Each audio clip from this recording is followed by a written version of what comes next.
Na festa do fim de semana, só rolê bom. Ela chega e desencana com passo bem sou. Passo bem sou. Passo bem sou. Na festa do fim de semana, vai me parar. Vai me parar. Vai me parar. Hello there. It is. We did it with a lot of great help here, which I want to thank right off the top. I'm Max Bretos, the Soccer OG. This is our first official watch-along altcast here on Twitch. You can see us on YouTube. Check it out under my name, Max Bretos, for all your YouTube content. We'll be doing a show there as well. I got all my screens here. I'm very excited. And I want to say thank you to a few people here.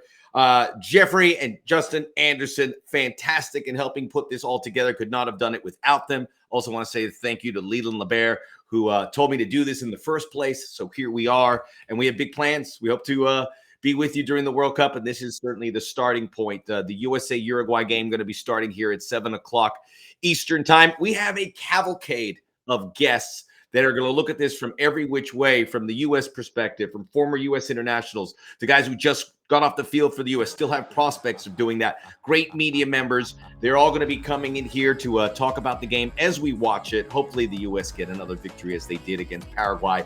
Little pregame, and we have Alexi Lalas going to kick us off. I could not have asked for a better guest to get it going here. So Alexi Lalas, who I believe is in Tampa, to join us about this game. How are we doing, Alexi? I am. Greetings, Maximiliano. I am here at the stadium, as you know. For those that have ever been here or seen a game here, it's the Buccaneers, home of the Buccaneers.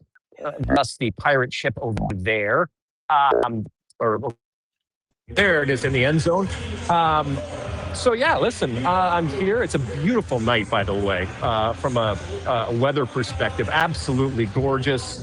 And, we're ready to see this team build on the game against Paraguay, which I think was great. A lot of individual performances of note. And ultimately, from a team perspective, I thought it was really good to get the win. So you got to build on that because, again, 200 and whatever days until the World Cup. It's coming fast, my friend. By the way, thanks for the weather report. How often do you get down to Tampa there? Get a cigar or anything?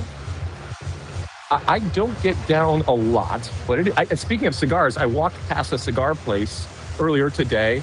Guys were just sitting, it was like 9 a.m. I was going to get a coffee or whatever, and these guys were cranking out the smoke down there. Look, you know Florida. Obviously, we're on the other side, but it's still Florida. The field looks wonderful. Interesting lineup, which I know you got over there, and that you're going to talk about here. I'm a little disappointed that, to be honest, that Gio Reyna is not starting again after the game before. But, some interesting things to see happen out there on the field. Again, this continually evolving formation at the back, the 3-5, whatever you want to call it, and how it looks. Serginho Dest, evidently tonight, is going to be pushed up much higher. But let's be honest, that's kind of where he plays. So, going to be interesting. But with the Gio Reyna, I would love to see him start, and I think you've got to put him – this is maybe his last best opportunity to impress the coaching staff. Maybe he's done enough with what he did against Paraguay. But you are used to a grueling club schedule. Do you think if you had not been playing for the better part of 4 months, that playing or starting 2 games 4 days apart is feasible? If you were the coach, would you have certainly put him in that situation? I feel like they're protecting him a little bit here. Jesus, Max. Listen, I don't want to grumpy old man this thing here, but it's an international window. You got 2 games. Come on, man. Just play the guy. Again, this is a guy who, has played like 21 minutes since the Copa America. He has been out of sight and out of mind for this U.S. team. It's a new coach. And I know you say, well, he's, been great in the past for the U.S. Okay, fine, but it's a very different time. And so I kind of want to get a greater sample size here of Gio Reyna in this moment. And so that's, I think, and the problem right now is I think there's going to be some people that will now look at that first game. If he doesn't play tonight or only plays a very little tonight, they'll be saying, oh, it was an anomaly. I think all of us, I don't want to speak for everybody, but I want to see him do well, but I want to see him. So, just ride this horse. And I know he's had injuries over the years, and I get that, but come on, man, get out there, play. It's not his choice here. So this is on Pochettino, not on Gio Reyna. You can see Alexi on the State of the Union podcast, and I was watching the show as I tend to do, Alexi, with some regularity. And I saw you say something which I agree with, and I've been saying it on my platforms as well. It's frustrating that we don't have Christian Pulisic and Chris Richards, Malik Tillman, Anthony Robinson, who's obviously injured, Tyler Adams, the list goes on. 7 months out of the World Cup, I feel with whatever 2 games in March and whatever lies ahead, this could come back, if not will come back to haunt the U.S. because I know Pochettino wants to get a team he wants to see who's playing the best when the middle of June rolls around. But these decisions are made now, and these guys not being here, not seeing how it all works out, I think it's a big miss. I think it's a big concern. I mean, I sense your frustration, and I think I share that frustration with Pochettino. Again, this is barreling down the pike. Those old guys like you and I, we know what 94 meant. And to be quite honest, 1999 with the women's, I mean, these were like flagpole types of moments. And I think next summer has that potential. But it's basically here. We got one more window in March, which again brings into question, like, what's Pochettino making nice with the clubs for? They're going to release their players next window. Everybody's going to get released next window. And Pochettino's only job, and the reason why he's being paid $6 million, is what happens next summer. And that's really where he's going to be judged, but there's very little time right now. And so I just hate that we have, by design and intentionally, pushed it down the line when it comes to some of these games. I want everybody that possibly is going to be on this team here in camp. Alexi, I know the Anthems are going to play, and I know you want to acknowledge that, so I appreciate you joining us from Tampa town. Maybe treat yourself to a cigar. You are the man. I adore you. Enjoy the evening. Thank you, my friend. I love what you're doing. I've loved you for a long time. I wish you luck with this. We will talk hopefully in person at some point. Here's good things to you and yours on and off the field for the rest of 2025, and then a kick-ass 2026. That is awesome. I'll see you at the hangar there on Aviation. Of course. We're always there. Alexi Lalas, enjoy the game. Joining us from pitch side here. Hope you're enjoying it. I'm having a wonderful time here, and we're gonna have a lot more guests. Just to give you an idea, Will Trapp, Kellyn Acosta, who were both U.S. men's national team. Kellyn was there in 2022, and I would imagine both still have hopes. They're going to be joining us here as well. Alejandro Figueiredo of Apple TV, who covers the Uruguayan national team, he should be joining us here in a few minutes, and we will talk about what this challenge looks ahead. This is a stronger Uruguay team than we saw against Mexico. And Uruguay beat the U.S. in a competitive game at the Copa America back in 2024. So it's a burgeoning rivalry. There's also an interesting subplot here, as Mauricio Pochettino used to play under Marcelo Bielsa, the Uruguayan coach, and really learned the ropes as a manager. Had some really interesting things to say about that relationship. He says he's not my friend. This is a guy who set me off on this journey to be a world-class manager. And Mauricio Pochettino has been just that for club. And now we'll see if he does it for country. I've been very pleased with how this is going under unique circumstances. The only thing with Pochettino that's crazy, it makes you feel like he's here longer than 2026. He's trying to develop young players. He's talked about creating this stepway towards developing players for the future. He's not fast tracking guys, which I would think he would consider when you look at the focus on 2026. You want the very best team, even if it's some young players. Hasn't gone that direction. He has gone a more experienced route with some of the players that we've seen come to the surface here, like a Christian Roldan, certainly with a seasoned Chris Richards and Miles Robinson, who I think are both going to start defensively in what looks like a back three. So Mauricio Pochettino has been impressive, but it all comes down to what happens next summer. We'll have the draw on December 5th. That is going to go a long way. And remember, a 48-team World Cup, so they're going to have to play an extra game to hit their target. Some folks joining us in the chat room, we encourage you to say, Strider, thanks for joining us. And I appreciate the support. ASAP Justin, always supporting there as well. But we're gonna have I'm looking at guests from all walks of life because I want to inform you the best way and not just listen to me yapping here for 2 hours as the teams are going out there here for the anthems and the opening kickoff. Let's look at the U.S. lineup.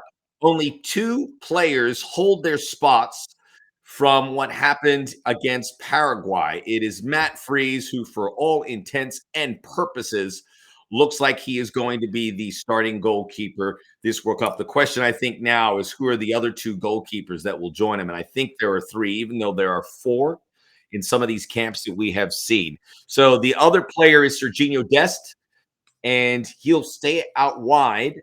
Alex Freeman comes in, who is normally a right back. And I think Freeman playing centrally with Austin Trusty and Mark McKenzie, Freeman can solidify a spot on this World Cup roster if he can show that he can play that center back position. And he's a big dude. I mean, he's a big, strong player with an NFL father. So I'm sure he was hitting the weights with dad at a very young age, speaking of Antonio Freeman. Alex Freeman may project as a center back at some point. But if he can do those 2, I think he's a slam dunk. And I'm going to give you a little bit later my projected 26 players to make the World Cup. See if Alex Freeman's in there. I imagine Serginho Dest is going to be there. I'll tell you this.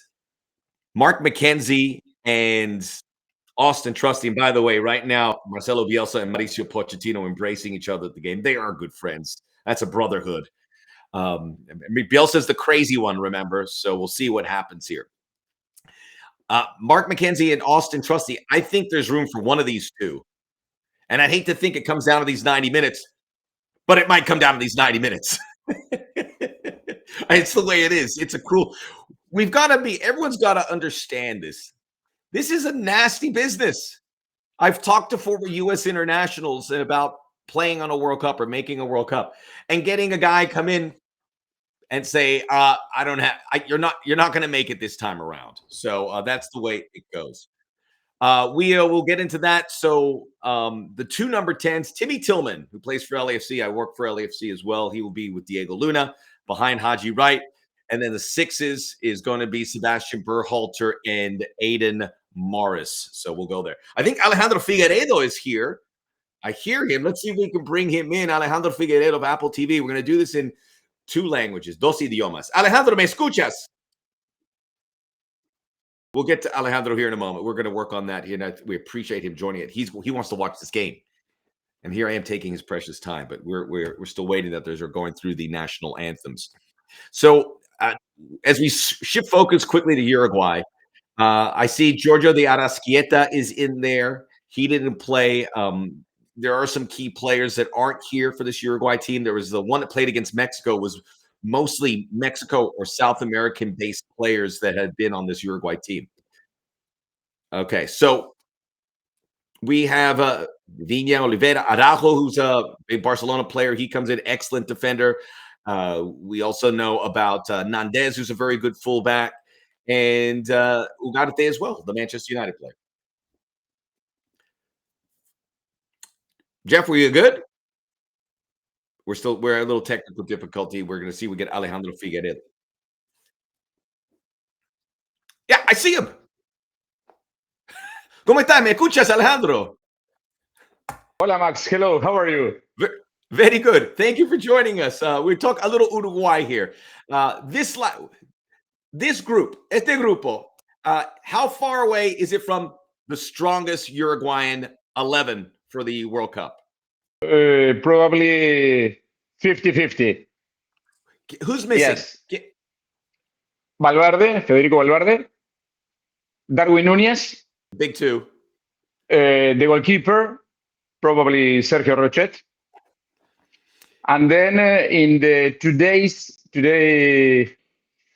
it's hard to say. Probably Pelistri, Facundo Pelistri. Yeah, it's around few changes. Yeah. But this 11 much más fuerte que el 11 que jugó contra México. This is a better 11 than the Mexico game. Sí, probablemente sí. Entiendo que sí.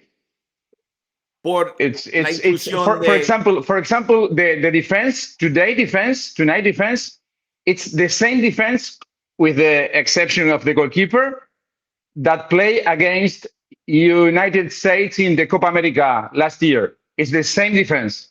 So Viña, Oliveira, Araujo, Nandez. Yeah. But probably during the World Cup, there is a fight from the left back between Vini and Piqueres. Alejandro was telling me, he goes, let's do this in Spanish. His English is great. This guy, fantástico, Alejandro. Super good stuff. I try my best for you, Max. You are my friend. What is your confidence level, la confianza para Uruguay when the World Cup rolls around? How far? It's very hard to say because every people from Uruguay always dreams about a very good performance in a World Cup. But the real situation it's that we have a few players in the elite right now. If you compare the teams in Qatar, in Russia, in Brazil, in South Africa, we have a lot of players in the top level. Right now, Ronald Araujo in Barcelona, Federico Valverde in Real Madrid, and then Rodrigo Bentancur in the Premier League. The other players are not playing in the top level, So it's a new coach. Marcelo Bielsa, obviously, it's a very good coach, but we don't have enough players in the top level to dream to make a very good World Cup. How does tonight look like? What do you think? A win? What would you be happy with? Or the way I'm listening with this defense, I think it could be 0-0 again. Tonight? I hope in a win for Uruguay. Yeah, I hope in a win for Uruguay. Yeah. It's not the best U.S. team. Yeah. But I think that Uruguay could beat USA team tonight. Yeah. I hope in a Celeste win. All right, you're out of here, Alejandro. I have to say that. Hey, Alejandro, thank you so much. It means so much for you to join me on this program. Thank you for participating and appearing. It's a pleasure for me, an honor. Good luck and bye-bye. Good game. You look good. The pelo, everything's nice. Alejandro.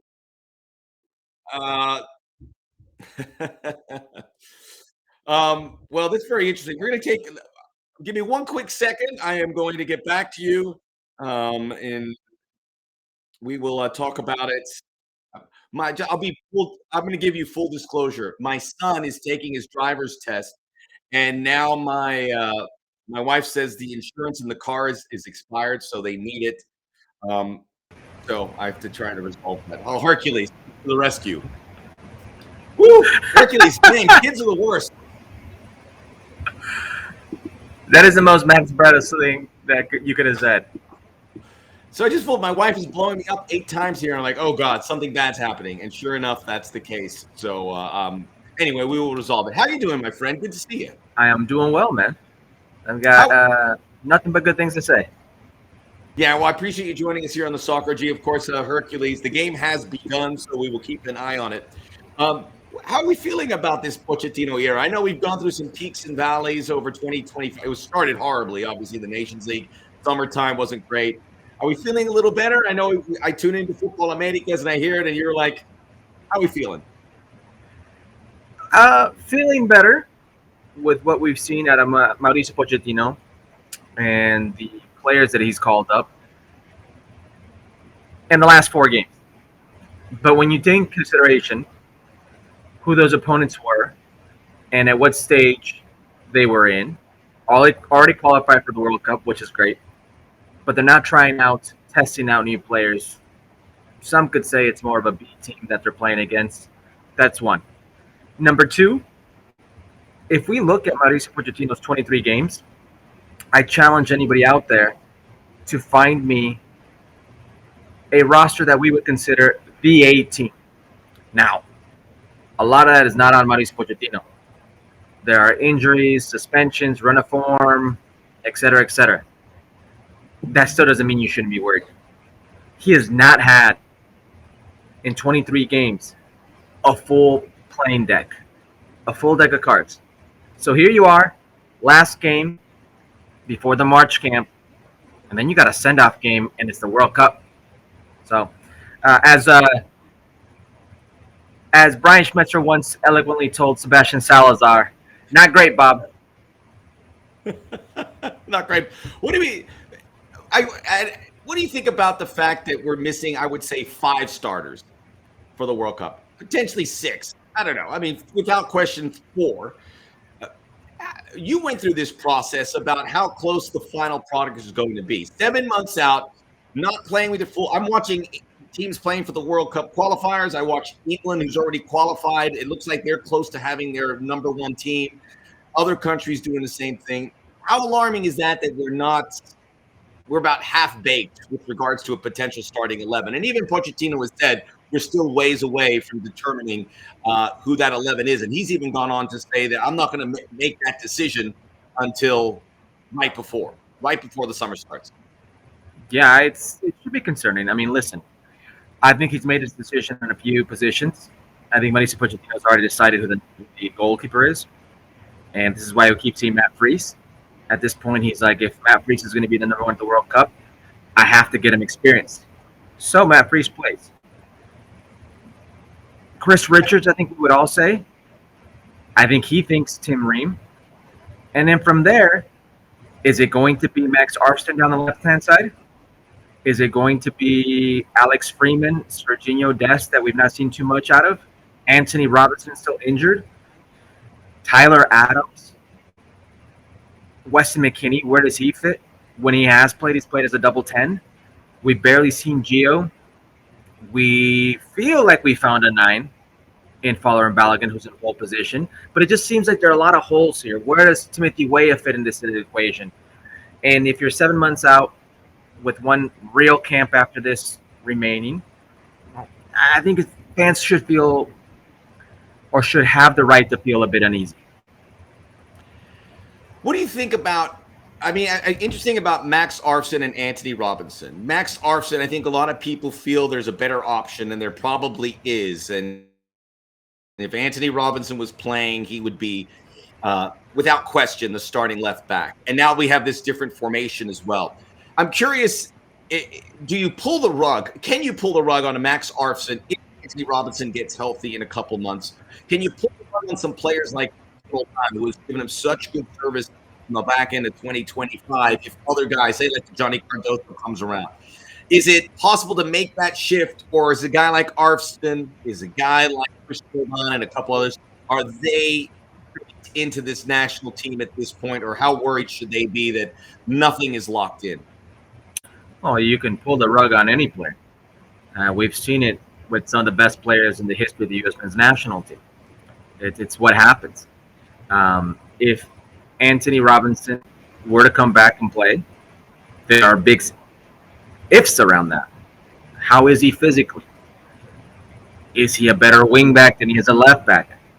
Can he get to the same level he once was at Fulham that led teams like Liverpool to be interested in a transfer? Max Arfsten, I think, is a very good player going forward. As a wing back going forward, he's a very, very good player. Has the ability to beat players off the dribble, create something individually. Not too many players have that. Serginho Dest has that from those positions. I think those are the only 2 defenders that have that ability. Now, I say defender loosely because Max has proven that that's maybe his weak spot. But if you are going to have 3 center backs with the idea of protecting those pockets in behind, there are going to be times where he can be a very useful player. But if Anthony Robinson is anywhere near the level he was pre-injury, I think that rug is pulled. And as far as the rest of the players, same thing. You're talking to a guy who had 0 camps, 0 minutes before the 2010 World Cup, and I ended starting the most important game in that World Cup and probably in the U.S. men's national team's group phase history. You know, that 1-0 win against Algeria. That won the group for the U.S. men's national team. I was nowhere near the radar, nowhere near the picture. So, yeah, things can change for players. That's incredible insight when you think about that, and anything can happen. And I think there's so much more uncertainty here to this team that it's going to certainly look like there are jobs to be made. There's going to be a surprise or 2 when that final roster is announced. Christian Pulisic, how are we feeling about him not being here? How other guys not being here? I hate it. Don't like it. I don't like the 9 changes to this lineup. You've got just so little time.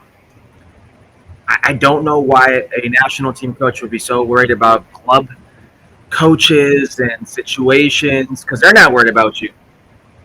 The Crystal Palace manager wasn't worried about you, and he told you that Chris Richards needed to rest. And as soon as you said he's not going, he played him 90 minutes the next day. Here you have Christian Pulisic plays 20 off the bench, and then while you're playing against Paraguay, Christian's playing a friendly starting 90 during the day and scoring a goal for AC Milan. Malik Tillman's playing 45. Sendeja's playing 45. Johnny Cardoso was a healthy, did not play, but on the bench. So I don't know why Mauricio Pochettino's catering to these clubs if he has so little time with these players. I agree. Hey, Herc, the panel's looking really good. I appreciate you. I love you, my friend. I love you too, brother. Enjoy the rest of the game. Hopefully we get a goal here for you. Besos, Maxi. Herculez Gomez, ladies and gentlemen. ESPN, Vamos Squad, the Men in Blazers Network. All these guys cleaning up so nice to me. They all look better than I do. I'm trying to resolve the insurance thing as I type all this, so bear with me. Thank you. Let's see some of the some comments about the situation here with Uruguay and the starting 11 missing.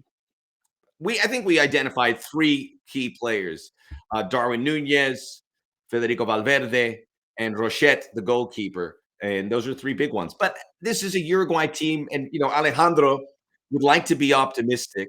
And you remember in 2010 they made the World Cup semis, an incredible run. That was to me, one of the great World Cup games, for better or worse, when Luis Suarez had the intentional handball against Ghana, and then Ghana missed the penalty, and history was made. It's a tough business, as we keep saying it.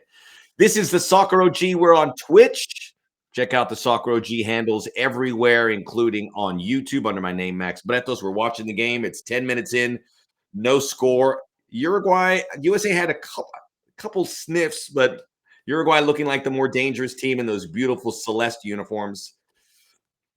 They are safely qualified. This is an expanded World Cup, so we have 7 teams, 6 teams, potentially 7 that will make it. Bolivia's going to the playoffs. How about Scotland today?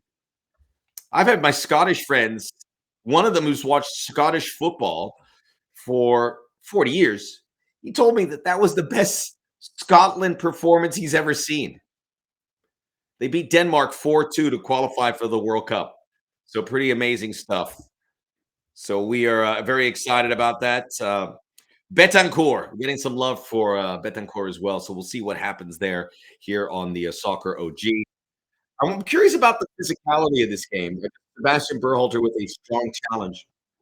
In the Paraguay game, the fight at the end, I loved it. Gomez of Paraguay, he is a real irritant.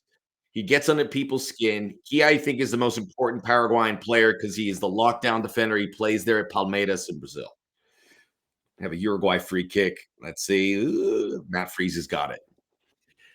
Alex Freeman grabbed him in a headlock.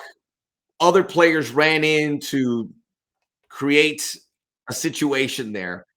If somebody, per se, accidentally punched one of the Paraguayan players, I don't think that's the worst thing. I know that's crazy to even say that.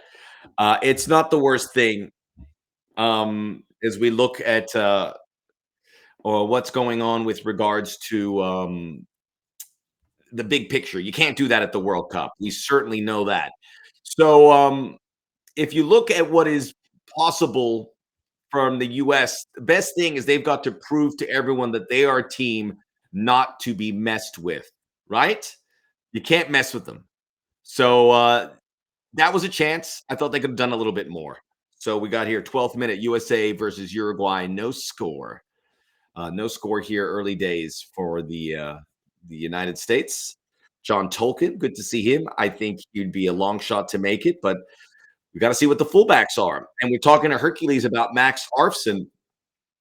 This back 3 is really there to protect him, I think, and Serginho Dest. you have these good fullbacks, but they're neither really good defending fullbacks. So we'll have to see what is going on with regards to that. So let's just do one quick second as I will look at this. I'm going to resolve this quick family thing. I'll be here. You can just look at my face, watch the game as we go on. All right, interesting stuff. You can watch live. This is very exciting stuff. Yeah, Maxi's getting his driver's. I need to get the. Okay, follow along. I need to get the VIN number. My wife is there. She goes, I need it. Hold on. I'm going to hold on. And I said, get the VIN number. All right. I don't know.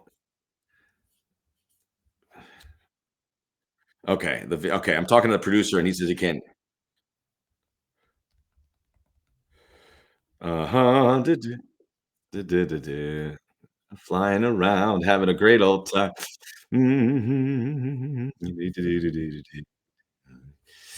All right.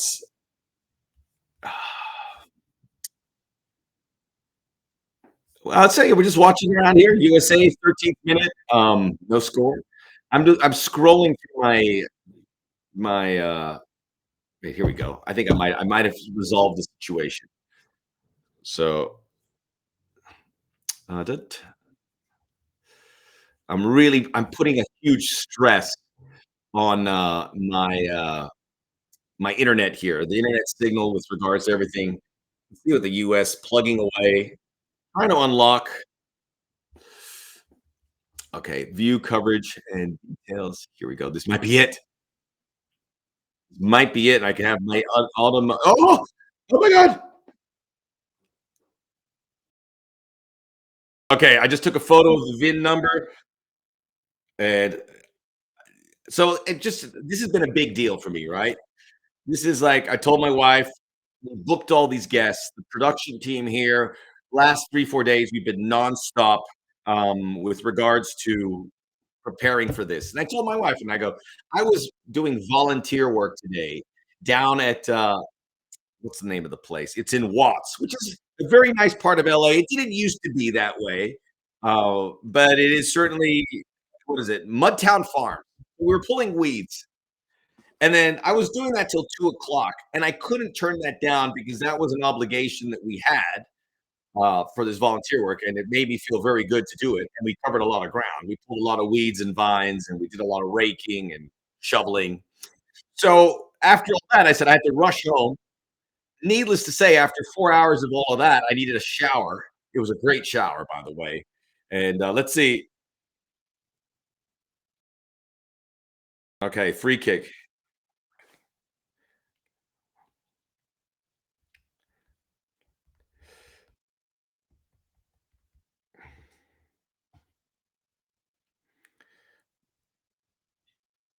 Okay. No, it looks like we haven't been able to come through in the clutch. So here's the US.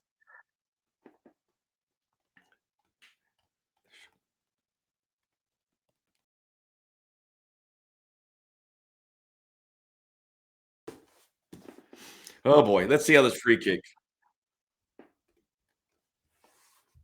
Okay, Sebastian Berholt is really good free kick specialist.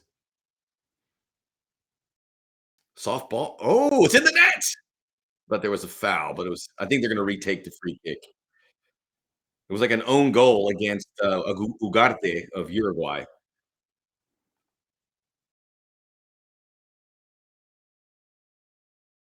Yes, Greg Berhalter's son, much maligned. I thought Greg Berhalter did a good job, except the Copa America. Should he have been bought for a second cycle? Probably not. You can only imagine if a guy like Pochettino was brought in ahead of 2024, what this would look like. You got to remember, Mauricio Pochettino doing all this on really short notice is a very tough job. But the odds say that he's going to fail when you take a team over in like a year and a half and you're getting ready for World Cup. I wonder if there's an opportunity to. Oh, U.S. score. Sebastian Berhalter. I've seen some really good set pieces without Christian Pulisic. We had Arfston take some nice corner kicks last game, and now Sebastian Berhalter. Okay, All right, so there we go. I've got to take another look at this goal. All right. How do we go? How are we looking here?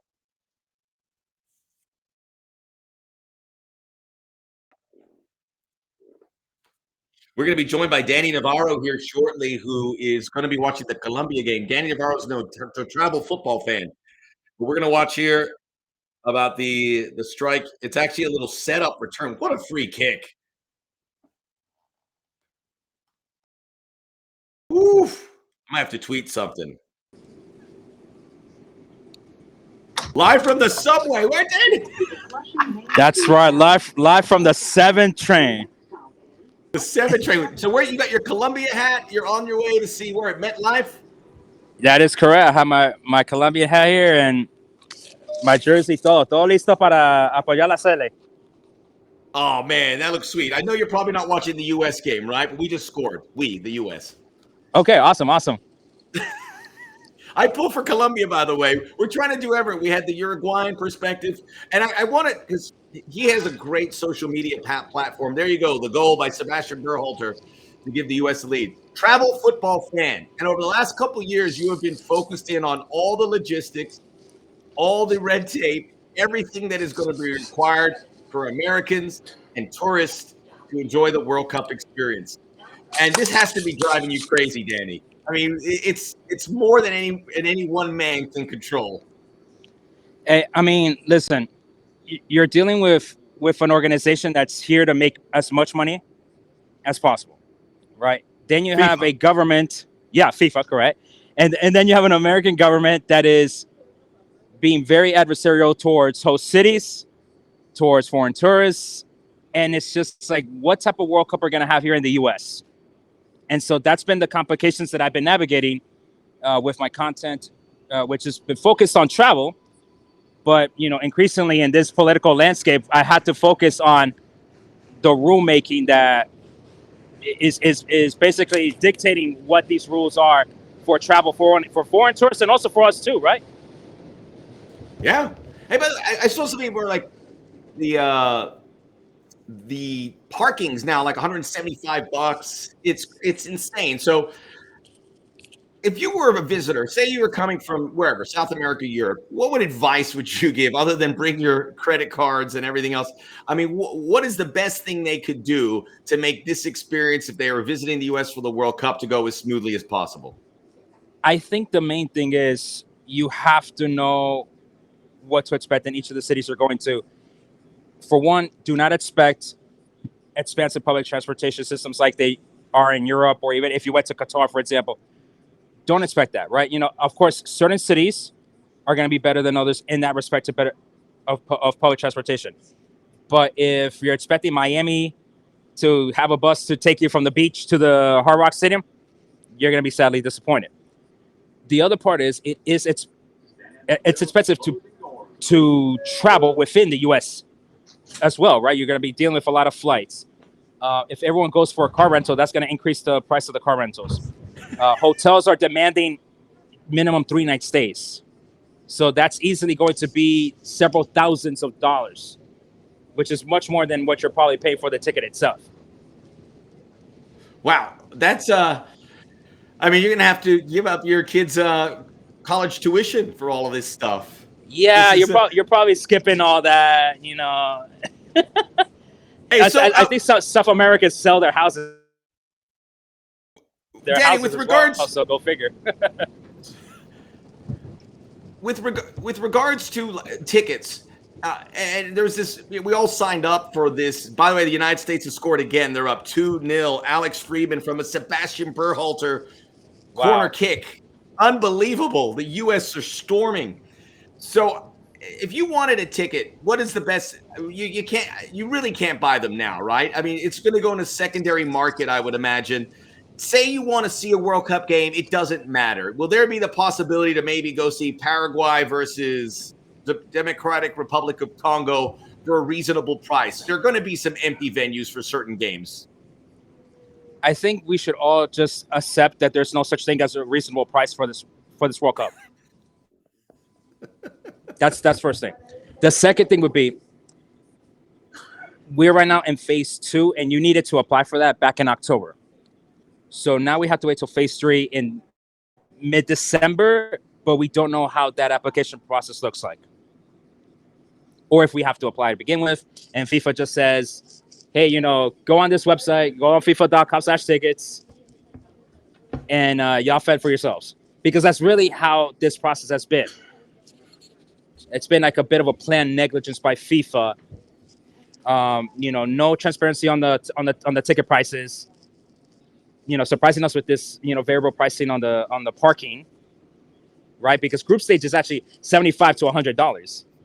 It's in the final that you're gonna have to pay $175. So I'm joking that they're gonna variable price hot dogs. At this point, they're trying to find all the money they can make, and get away from this North American World Cup, with their pockets full of cash. Oh man, it's like discouraging because, by the way, you can just join me and Danny. We'll do the live cast here while you can be at home instead of spending $60 on a hot dog, which is a little bit too pricey. As much as I like hot dogs, who we liking for the World Cup? Let's talk a little football. Who are you liking? Who are the teams that you think have an edge? What about Colombia? Semifinals? Semifinal. We're feeling good. Like, please book it. Semifinal. and if we, depending on who we face, ahí llegamos a la final. Yeah. Travel football fan, Danny Navarro. Danny, te quiero. Thank you for joining us on the subway on the way to MetLife Stadium to see Colombia play, giving you all the tidbits about the World Cup. It's not that promising, as you can see. Thanks. Thank you again, Dan. He's out of here. I mean, you can't be talking to me on the subway. That's dangerous. So that's something that he has to certainly take into consideration. But that's the way it goes. So we got guests coming through the yin. We got to update you with what has happened. So the United States got the free kick goal. It was a very creative give and go. Sebastian Berhalter. They're pushing for a third goal. This is stunning. Uruguay and Mexico 0-0. Uruguay with a stronger team today. Scoreless with Mexico. It was a game where there's so much frustration. The Mexican fans were saying Vasco Aguirre out. They were all displeased. We saw Raul Jimenez, their star striker, disillusioned with his stake at the Mexican national team because of that. The U.S. are running Uruguay right now. They're about to hit their fourth corner kick. It's the 25th minute. And they're throwing so much at them. Sebastian Berhalter, the thing with Sebastian Berhalter, I don't think he makes the World Cup roster. I'll give you my World Cup roster when we around halftime. We'll give you my 26-player roster. I don't think I have Berhalter in there. I'm not going to give it away. But his set piece ability should get him in there. However, Christian Pulisic is not going to just give that responsibility away, even though Sebastian Berhalter is a better set piece taker than Christian Pulisic. At least you got to say that with what we're seeing right now. Sebastian Berhalter at the Gold Cup had that relationship with Chris Richards where he was lofting balls in. I'm not saying you bring in Sebastian Berhalter and you give him the set pieces because you're not going to start Sebastian Berhalter. But this creates a real conversation. Christian Pulisic does so many things well. Set pieces, I don't think are that high on the list. He's a great dribbler. He's a great goal scorer. He's a pretty good leader. He is just technically gifted beyond belief. Maybe the most technically gifted player the United States has ever produced. So he has all that, and he is going to be our captain. He is going to be our best player. The set pieces. Who would else take them on the starting 11? Of the 11 that you would project, it's got to be Christian Pulisic. It's just what's happening. Max Arfston might be in that starting 11 if Anthony Robinson is not available. Anthony Robinson has not played for the United States in a year. So if you think you're going to flip your fingers and he's going to magically reappear, there's something really wrong with Anthony Robinson health-wise. He's not playing for Fulham. You remember he was going to go to Liverpool, this dream move. That never happened. I imagine this injury record is part of it. This is more than an injury. This is a really serious injury. There's no way to sugarcoat it. Anthony Robinson is at a major crossroads in his career. He's in his mid-20s. This is going to be his best World Cup when you look at where he was professionally before the injury. And now that's slipping away. He's got time. And March, if he's in there and he's healthy, he's in there. But this feels like one of those injuries that it could go beyond March. I don't know. No one's talking about it. But there's a big concern from Anthony Robinson. So if you don't have Anthony Robinson, you play with the wing backs, which looks pretty good with the 3 center backs. And by bringing in a 3rd center back, because you've got to fix your defensive line, you take away an attacking player, a very talented one, a very good midfielder somewhere along there, a good number 8. That's the sacrifice you got to make. If Anthony Robinson's there and he's a stay-home defender, maybe you go back to a back 4. I don't think so. I think if Anthony Robinson, you plug him in here with the 3 center backs and you're pretty happy. But the crux of the issue, we can't rely on Anthony Robinson right now. And this is not a shot at him. We haven't seen him in a year. I'm going to get back here on the chat. Very excited. Thanks for joining us here on the Soccer OG on Twitch. This is our maiden voyage on the program. So we're very excited about everything we've got here. I think all the animation looks good. You got the lineups. We got the U.S. up 2. There we go. Very excited. We've had Alexi Lalas, Alejandro Figueiredo to talk about Uruguay. Travel football fan Danny Navarro joining us from the subway. And Herculez Gomez too. And then you get a healthy dose of me. So we will continue to see what's going on. So let's go to some of the ratings here. The U.S., 4 shots, 3 on target. Uruguay, with 60% of the possession, have 1 shot, none on target. The U.S. have a goal from Sebastian Berhalter in the 17th minute, and they have one from Alex Freeman in the 21st. So very interesting stuff that we are going to be seeing here in the questions. We have Pulisic is enough of a personality to be a great captain. Anders, thanks for joining. Good to see you, Anders. Is Pulisic enough of a personality to be a great captain? I don't know if he has that personality. I don't think he does. But who would it be? Who could be the captain? And there's a reverence thing there with Christian Pulisic because he's certainly earned it because of what he has done for the U.S. Going back to 2018 when he was on the field there in Cuba, the U.S. are pressing again. I mean, the Uruguayans are clamoring. So Chris Richards is interesting. I think Chris Richards has that personality to be a captain, and we've seen him do it a little bit. But does he supersede Christian Pulisic? It just seems very weird to me that all of a sudden you give Chris Richards the armband. That said, this is a different era. And Mauricio Pochettino, to his advantage, is being able to say, this is the way I'm doing it. And it's not going to be the same. So nothing is etched in stone, but I would be surprised if the captain's not Christian Pulisic. Although it's been a rocky, Anders, it's been a rocky situation with regards to Christian Pulisic and the club at Milan. You know, he came in the last window. He got hurt. He's not here. Milan's unhappy, and you're honoring the clubs here, which I think stinks. We heard from Herculez and Alexi. They think it stinks. It does stink. I think one of the big issues, the U.S. have scored again. What is going on in Tampa? The U.S. are running Uruguay out of the park. What is going on?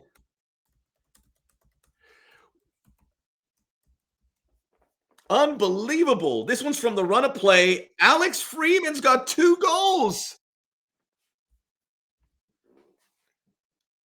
Timmy Tillman with a beautiful slide tackle. Get this. This is your starting 11 for the World Cup. This is your starting 11. This is unheard of. The U.S. are going to score more goals. This is what we hope for. This is the kind of score that we Look at Alex Freeman. He's doing the celebration. Woo! Unbelievable. 3-0 with an alternate team. Can't believe my eyes. But this is the result. I mean, the U.S. are going to win this game. Knock on wood. The U.S. are going to win this game, and this is going to open eyeballs. And it's up to us here on the Soccer OG or wherever you're looking at to say, we have arrived. We're beating really good teams. We're embarrassing them. I've never seen this. You can count on one hand. The U.S. just overrunning. Now Uruguay's pushing as soon as I jinx the game. Good defending there by Mark McKenzie. Alex Freeman with 2 goals. Well, I don't want to be a prisoner of the moment, but that's my thing. Alex Freeman, you have stamped your spot at the World Cup. This could be a penalty. No, Mark McKenzie, excellent tackle. I mean, they're doing it at both ends. Whew, it's not supposed to look like this. Corner kick here for the Uruguayans. Charua. They've still got so much class. But remember, no Darwin Nunez, no Federico Valverde. But they have Georgian de Arrascaeta, who is exceptional. And we're trying. This is phenomenal. And I'm gonna give credit to the Soccer OG here on Twitch and for everyone who's tuned in. I appreciate all of you. We appreciate you joining here and watching this program live as we accompany this U.S. effort. 3-0. Alex Freeman, 2 goals. More questions coming into the chat. Let's see what we got. Texas boy should be captain. Is this now? Who's the Texas? Is it Richards?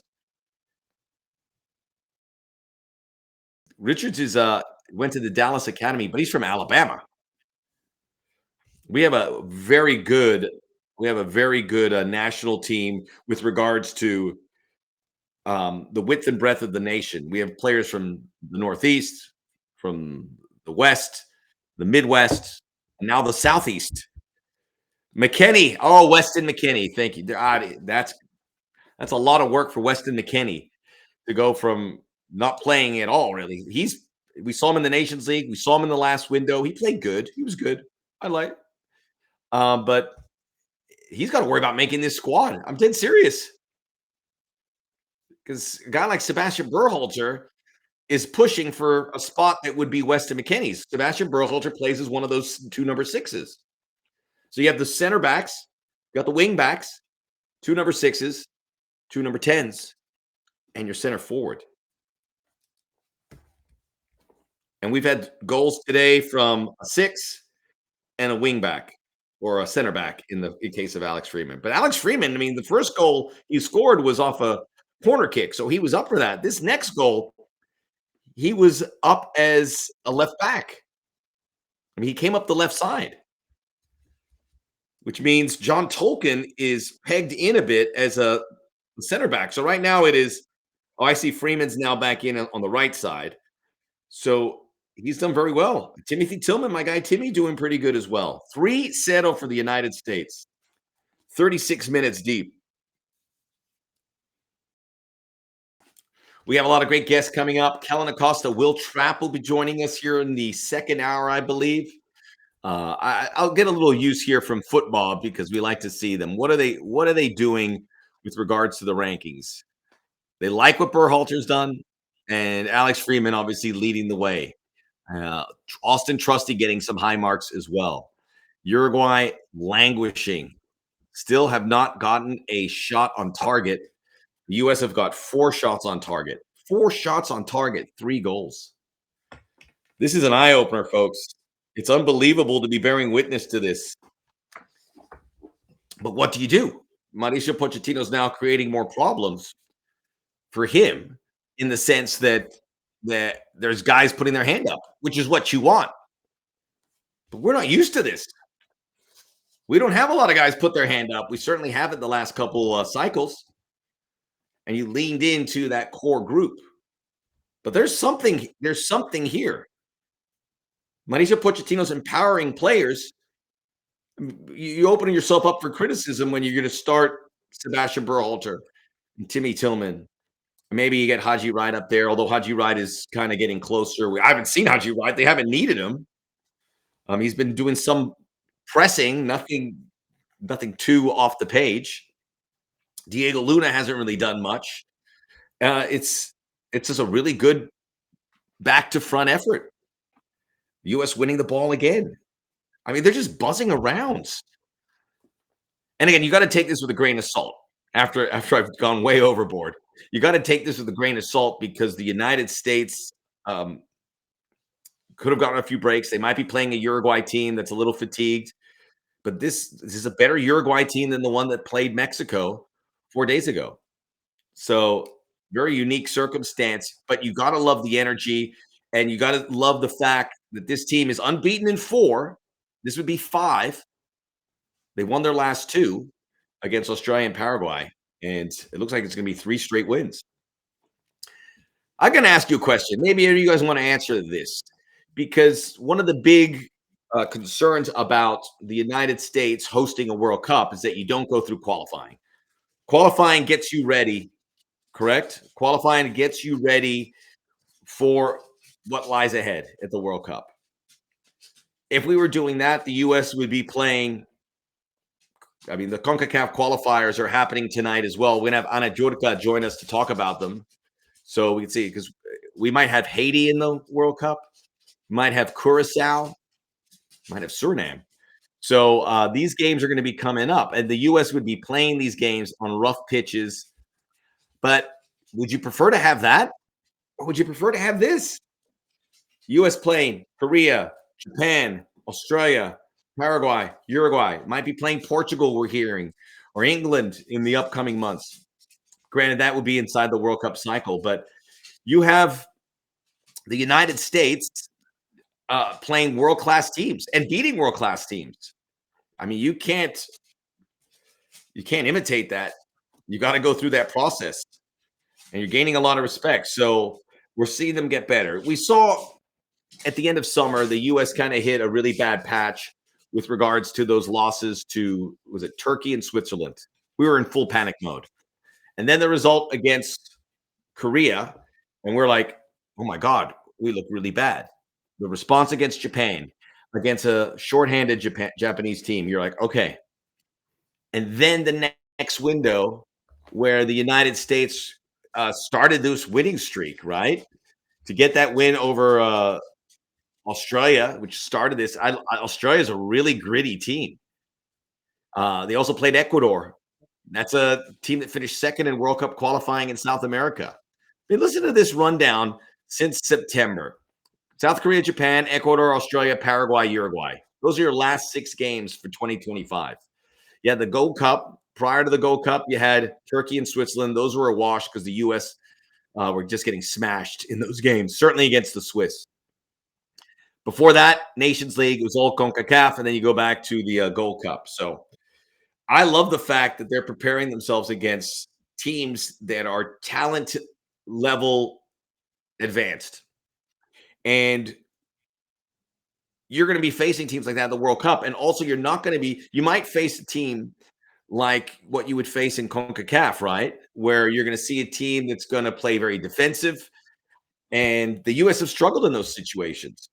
But if you get to the business end of a World Cup, this could be around a 16 game against Uruguay. And if it was, the U.S. are going to be feeling pretty confident. I'm telling you, they're going to score again. I mean, they're the 41st minute. They're playing with confidence. Uruguay is going to come unglued. Here it is. They're going in towards McKenzie. Holy smokes. Brilliant stuff. Brilliant, brilliant stuff. Hope you're enjoying it. You have everything here. You got everything you need. Drop a comment or a question inside the page here on our Twitch page, the Soccer OG. We'll expand this, and we're going to start piecing things off together so we can give you a full coverage of World Cup excitement. The World Cup draw, December the 5th. It's a 48-team World Cup. I think we have 40 teams have qualified, including Scotland today. I think the Swiss qualified today. If they hadn't already. The U.S. are pushing Diego. Oh, my gosh. 4-0.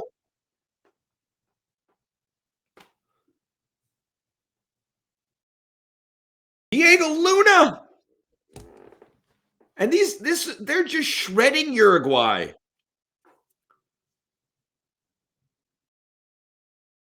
We've got to break this down. Uruguay does not know how to stop the U.S. This is looking like Germany, Brazil, 2014 World Cup semis. Freeman involved again. Tolkien. Timmy Tillman. Wow.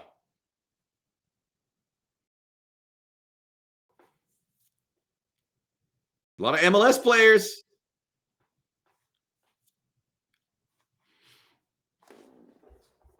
A lot of MLS players. That's my tweet. MLS 4, Uruguay 0. That's funny, right? Let me see. Freeman. Put some respect on Major League Soccer. Put some respect. All these accounts that rip Major League Soccer. You know what the problem with those accounts? They don't watch Major League Soccer. They don't watch Major League Soccer. All goals scored by the United States by players based in MLS. How do you want to spin that? You don't want to spin it. But this is one thing I want to know. We have this culture where we kind of go back and forth, and maybe people who are viewed as MLS apologists, if that's the right expression. They want MLS players. I work for MLS. I like to see MLS players. My starting 11 probably has 2 MLS players. The goalkeeper, probably Miles Robinson. I think that's it, actually. So there's people that don't watch MLS, and they'll say, okay, we don't want – our national team is so good. We have all these European players. We should lean into that. But what we're learning here, it doesn't matter. It's a case-by-case scenario, or the right pieces for a team that can make them a World Cup level squad. And all of these perceptions are being blown out of the water. There's no other way to explain it. But this is what I want to say. I love all the American players. I want to see whoever performs to get on that World Cup roster, whether they play in Spain, Italy, England, Scotland, the EFL Championship, MLS, Mexico, you name it. I have my 26-man roster. Based on this performance, I might have to put a couple of these guys back on there. And the U.S. are doing it at both ends. Austin Trusty, just bullying. Is that Trusty? No, it's Freeman. It's Alex Freeman. No, it is Trusty. Pardon me. So the perspective of the players, we've got to support everyone. I'm not here with an MLS agenda. I love all these players equally. And by the way, a lot of these players have MLS connections. They're all our children. Well, let's support them. Let's not name drop or be silly. Look at that. Strider. Hi, mama. Dude, can you believe this? Can you believe what we are seeing? Did Uruguay score? Yes, Uruguay pulled one back. Oh, boy. That just dampened the enthusiasm.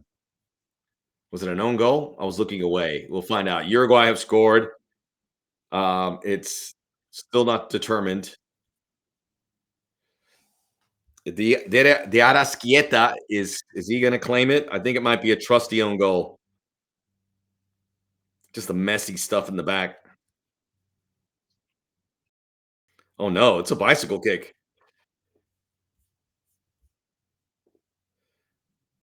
Oof, that's a golazo. So, Georgian de Arasquieta, who plays for Flamengo. I mean, this is another thing with Uruguay. We think about all the European-based players. Pochettino's upset with the referee's assistant. I imagine it's with that goal. But De Arasquieta and a lot of other Uruguayans play in Brazil. There's big money in Brazil. You make a good living. Uruguay borders Brazil to the south, so a lot of those players. Yeah, man, golazo, 4-1. Would you think I'd be here at halftime saying I'd be disappointed because the United States are only winning by 3? That's what I feel like. It should be 4-0. And the Uruguay had to pull a goal of a tournament to make it interesting. So we're at the half here. Glad, thank you for joining us here on the Soccer OG on Twitch, the beginning of a exciting new relationship. I wanted to thank everyone who made this possible. Jeff, Justin, Leland, my good friend, everyone who's tuning in here. Appreciate all the effort and work that goes into this. It was a lot of hard work, but it's very satisfying work. I just feel a little disappointed because I wasn't able to rescue my son's driving test. So I'm gonna have to answer for that later.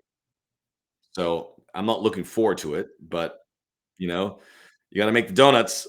You got to make the donuts somehow. 4-1, the halftime score. Let's take a look. We have a lot of great guests coming up your way. We will break down everything. Goals by Sebastian Berhalter, Alex Freeman in the 21st and the 32nd, and Diego Luna in the 42nd. So we're off and running.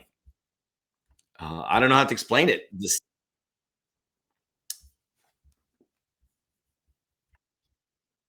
Okay, so we're going to go now. We're going to have a chance to look at the what I'm going to figure out is going to be the 26-man roster. Really quick look at the stats. U.S. 7 shots, 5 on target. 6 for Uruguay, 1 on target. 58% possession for Uruguay. The U.S. have looked magnificent. Pinging the ball around. I've seen some really nice moments. Freeman's been the best player, not just because of the goals, because he's making some headway. Austin Trusty, who was beat a little bit on that goal, and Mark McKenzie have held a pretty firm line. I think the U.S., for them to be successful, have to win games 1-0. I think they've got to keep clean sheets. For instance, the Paraguay game ended up 2-1, but that's a game the U.S. has to win 1-0. They had one chance. And really, that was, again, Uruguay scoring a goal on one chance. So we're going to approach this with open eyes, and that's not good. I know it's up 4-1, but if the U.S. face one shot on target and it goes in, that's a problem, because that's going to haunt you at a World Cup, because you're not going to score 4 goals in a game or 3 goals in a game. You know how it is. Grind it out. And certainly that's going to be something that the United States have to resolve. I hate seeing that. I hate seeing 1 goal on 1 on target. So, I mean, I would normally tweet something like that, but I really can't. But it's unbelievable. All right, so here we go. My 26-man roster. So the World Cup rosters are expanding to 26. And with this, the United States are able to, I think, add a little bit more in the attack. The question is, you bring in 3 forwards. I think with 26-man roster, you bring in 3 forwards. You bring in 4 forwards potentially. I'm going to start with the goalkeepers. I have Matt Freese. The one thing that we can say about what's happened at the back end of the year here for the United States is Matt Freese has locked down the number 1. So as wide open as Mauricio Pochettino wants competition to be, he doesn't want it to be everywhere. He wants to take something off his plate, and that's the goalkeeper. Matt Freese is his guy, and he has started every game. This would have been an opportunity to give someone else a start, and he doesn't. So I don't know what else I can tell you. You don't need to be a rocket scientist. You don't need me to tell you to know that. I'm going to go with Roman Celentano and Patrick Schulte. Matt Turner's not on this roster, and that rang the alarm bells for me that he's not going to be part of this. Jonathan Klinsmann's on this roster. I'm not sure he's going to unseat the other 2, but it could be. Diego Cochin, who plays at Barcelona, very talented. I think he could be the goalkeeper for 2030. But something tells me that we haven't seen him yet. Same with Noah Kai Banks, the defender. Super talented, but if we haven't seen him by now, you're not going to see him come in on March, even in an emergency situation. You don't bring in young players. I think a lot of people say bring in your most talented. No, Because if that was the case, Banks would be on this roster and probably coaching as well. But you bring in veteran leadership, know-how, that matters. So those are my 3 goalkeepers. I'm going to bring in 9 defenders, and I have a lot of fullbacks. So the true fullbacks are Serginho Dest. I include Max Arfson as a defender, even though he's more go forward as a wingback. I have Anthony Robinson in there. I don't know. Even Anthony Robinson crawls up to the U.S. team in April or May, he still makes this roster. Although that's how I would do it. But maybe Mauricio Pochettino's like, I'm sorry, Anthony. I'm sorry, Jedi. It's too late. He 100% could say that. So Anthony Robinson's in there for now. Tim Ream is in there, and I think he's locked in there. My question for Tim Ream is, should we be starting him? Because he's getting too old. He's 38. In the Paraguay game, he was beaten pretty soundly around the field. You've got to protect him. And then at some point, you can't keep protecting your fullbacks, your wingbacks, and a center back. Miles Robinson's in there. Miles Robinson's going to start at the World Cup. Don't shoot the messenger. I'm just telling you. But Miles Robinson is what we kind of need if you have Tim Ream. Big, athletic, fast. So Miles Robinson's also put in a lot of time with the national team. And he would be, I guess, one of those 2 MLS players. I don't want to keep talking about MLS versus Europe. I'm tired of it. It's your best players. Get over it. And MLS is improving by leaps and bounds. Today is a big case for that. The other defender I have in there is going to be Mark McKenzie, who is playing tonight. The other guy is Austin Trusty. It could come down to either one of those. Cameron Carter-Vickers is injured. I've never really seen what other people have seen in Cameron Carter-Vickers. He's big, he's strong, athletic. I like all of that, but the jury's still out, certainly on the national team. And listen, the Scottish Premier League, congratulations to Scotland for qualifying for the World Cup. Scottish Premier League is going through a really tough time. Rangers are way down. Celtic is down. Heart of Midlothian are in first place. It's crazy. So those are the defenders.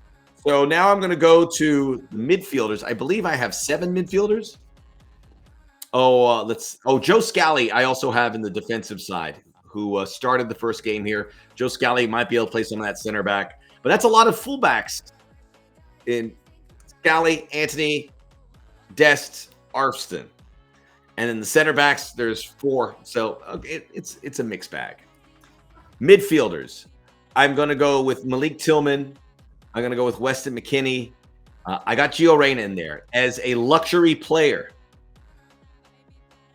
I need him to start playing for the United. I need him to start playing for Borussia Mönchengladbach. If he doesn't play over the next 2-3 months, it'd be very hard to put him in there. A lot of people, we talked to Alexi earlier in the day, wanted to see him in the starting 11 here, but you can't start a guy who hasn't played at all on the club 70-minute shifts twice over 4 days. You can't. You got to protect him. And I think the U.S. are protecting Gio Reyna today. As much as Gio wants to play, I'm sure he had an agreement. You're going to start a game. Maybe we'll see him for a few minutes later today. That would be nice. Why not? Why not? So the midfielders also include Reyna, Adams, McKennie, Tessman, Christian Roldan, Diego Luna, and there's that group. I have in this collection, Christian Roldan is so important now. I don't know if he starts. I think Adams and Tessman is your starting pairing, even though neither of those guys are starting today and the U.S. looks really good. So it's pretty good.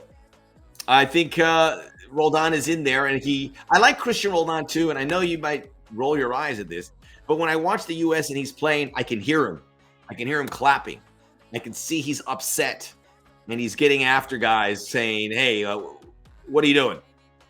Get your head out of your backside. So it's a situation where Christian Roldan feels a need, in my estimation, but he's going to play. So Adams, Tessman, Roldan are your holding midfielders. Tillman, McKennie are kind of the hybrids. Diego Luna and Gio Reyna are the attacking going forward. Forwards, I have 7. And Christian Pulisic can be a winger. Tim Weah is going to be there, although I think Tim Weah still has to be a little concerned to make sure that he has done enough. I think he has. But remember, just because you played in 2022 and you're one of the chosen guys, it doesn't mean you're going to be here in 2026. Yunus Musa is a perfect example. I do not have Yunus Musa on this roster. If Yunus Musa was going to make the World Cup, he should have been on the October roster, or at the very least here in November. Flo Balogun, and here's where you bring in the forwards. Flo Balogun, Ricardo Pepi, and Patrick Agyemang are true number 9s. And then Haji Rai can play number 9 or play a little wide as well. And then Alex Zendejas was a bit of a hybrid as well. Patrick Agyemang, I think, is the eye-opener here. But it's oh, thanks. I'm getting good people liking my roster. Thank you very much. Patrick Agyemang is just a guy in a pinch, probably won't make the field. But he's big, he's strong, and who knows? Maybe at the end of the game, you're lobbing balls in, you're trailing it, and you need an extra guy. Patrick Agyemang can probably fit in there. So why not give him a look in that situation? So Patrick Agyemang, I feel good with that. It's the other alternatives. You bring another winger. Do you bring in a Josh Sargent? I don't know. I mean, some of these decisions are starting to look pretty crystal clear for me as to who's going to make it through. So there you go, the 26-man roster. Read them and weep, as the great Chris Berman used to say. I'm pretty confident about, I'd say, 20 of those guys, if not more.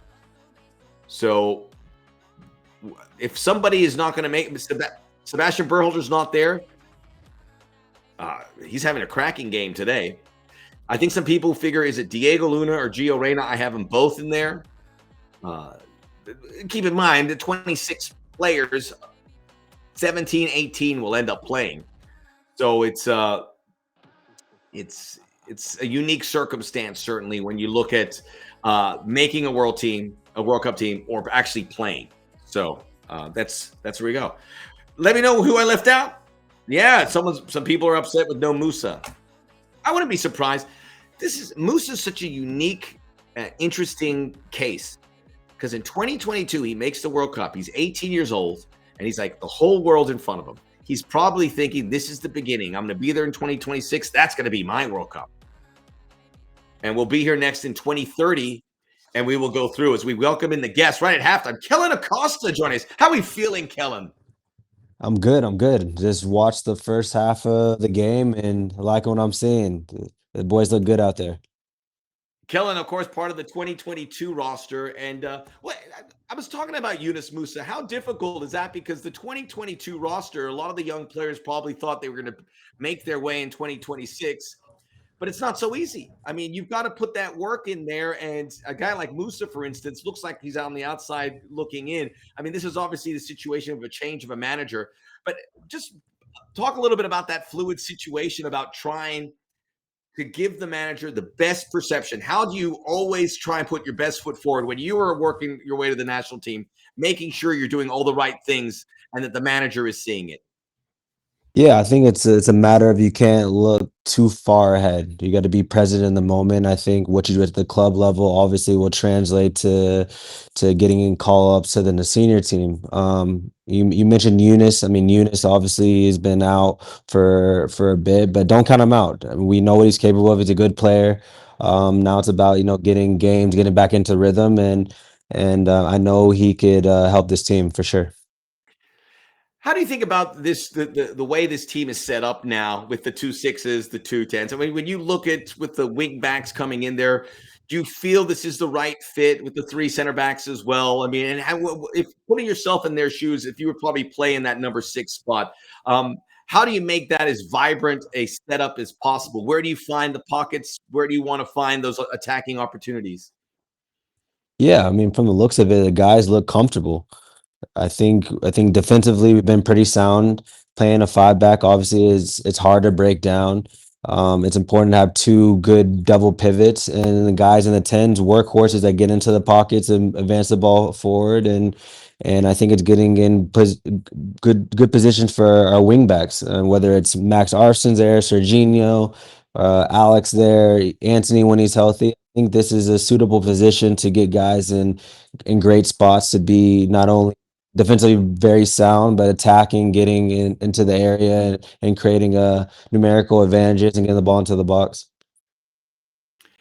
In 2022, I was noticing that all 4 goals were scored by MLS players. You're one of the few MLS players to make that World Cup roster.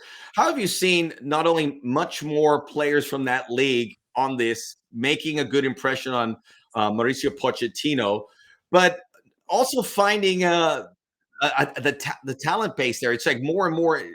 Are we getting to the point where Major League Soccer is a bona fide spot where you can find not only national team players worldwide, but specifically for the United States? Yeah, I mean, I think I hate having this argument. I mean, we're comparing two leagues rather than just looking at the team as a whole team. I think what we've shown tonight, I mean, seeing Sebastian scoring a great goal, and assisting Alex Freeman doing a great job. Right now, it's about finding the best players in the best positions to help the team win. And I think we just got to look at it that way. I got to talk. I agree with you 100%. I asked the question, but I'm like, we got to move away from that. And I think it's just a creation for social media. It's absolutely awful a lot of times. But I love seeing these guys come out and show it doesn't matter where I play. I want it. And they're seizing that moment. So it's tremendous to see these developments. And being involved with Major League Soccer, I love to see these guys get their flowers as well. 2022. You're at home. What was that process like about waiting for the phone call? Take us back to where you're going to get, okay, am I making this squad? What was that like? And what was the relief like when you finally heard Greg Berhalter say you're going to Qatar? Yeah, it was a unique situation for me because I was in full swing of the MLS season. We were playing in the MLS Cup final. And so I was full focus on that, trying to hoist a trophy at the end of that. And literally, I got a phone call right before the parade that I was able to make the team. So it was an emotional day for me, obviously going from one MLS Cup, but then, achieving the goal of mine, the pinnacle of football as a play to be part of a World Cup team. So to able to accomplish that was super rewarding, and I'm super grateful for the opportunity to do so. And it was a huge accomplishment of mine. Well done. Absolutely. The second half has begun. 4-1 USA leading. We'll let you know. I don't think they made any changes, but we'll get back to all of that. What was the first thing you do once you find out that you're on that World Cup roster? You put the phone down. What's the first thing you do? Call my family. That Good was the first answer. thing. I yelled out a scream first, like a yell, and then I called my family to let them know the good news. Luckily, they were already in town, so I just had to just go downstairs and let them know. But it was a special moment. Hey, guess what? They're all good. What was Right. your favorite moment of the 2022 World Cup? What was something that you hold, whatever it was, on the field, off the field? I mean, the experiments were just amazing as a whole. Um, I mean, stepping on the field was a huge moment, and then I guess the big play that I had was fouling Gareth against Wales, excuse me. But yeah, I mean, there was a lot of magical moments that trip, but like I said, it was just an experience of a lifetime, and I was glad I was able to be out there. That was one of my favorite World Cup moments ever. You gave the shimmy there to Gareth Bale, and it worked. If you didn't make that play, I think he scores that goal. Yeah, more than likely. I mean, I've seen Garrett up close, and he's a player capable of scoring from there, and I'm like, it can't be against us. You being a good observer of this team on the nationals, this squad, when it's got all the pieces together, as the U.S. are pushing here for another goal, when the pieces are all together, what's a good target? How far do you think this team can go, or where do you, without getting into too many specifics? Yeah, it's hard to say. I mean, obviously, we go out there to compete and to win. Realistically, I mean, I think what we've shown tonight is that we can battle against the best, and I think if we continue on this foot, I mean, it will be interesting to see what we can do come this summer. But I think it will be positive. Kellyn, I appreciate you joining. I can't tell you how special it is for you to join the show. Thank you so much. Hope we get to see you here in LA or Chicago, wherever we are in the future, on our field, or maybe with some nice food in front of us. We'll see. Dinner's on me. Sounds good. I appreciate that. Kellyn Acosta, U.S. men's national team midfielder, Chicago Fire midfielder. So much great football left in him. Carving out some time here on a Tuesday evening to join us here on the Soccer OG on Twitch. Here, Musa made a huge mistake by skipping the Gold Cup. To me, he felt his spot was secured because he plays in Europe. I'm sure he's regretting it. That's interesting. Make playing in hindsight, if getting on the Gold Cup, because remember, a lot of people remember going back to the summer goes, the Gold Cup, it's not a priority. Maybe it should have been for certain players, not for everyone. I'm not gonna, I'm not gonna paint a house here and tell you the Gold Cup is the Copa America. It's not, and that tournament needs some fine tuning, and it maybe needs to be held every 4 years, which I know sounds crazy. It needs some work, but look, we look at these matchups. The U.S. are playing against European teams, Asian teams, South American teams. CONCACAF is, it's a weight on the U.S. The U.S. wants to, share space with Uruguay and Turkey, Switzerland, Australia, and all that. I don't know what the makeup looks like, but what we have seen in sports is cream rising to the top. I'll give you an example. College football. The SEC, the big one.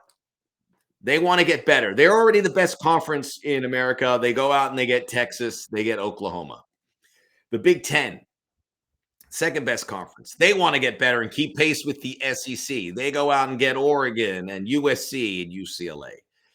The rich get richer. The poor get the picture.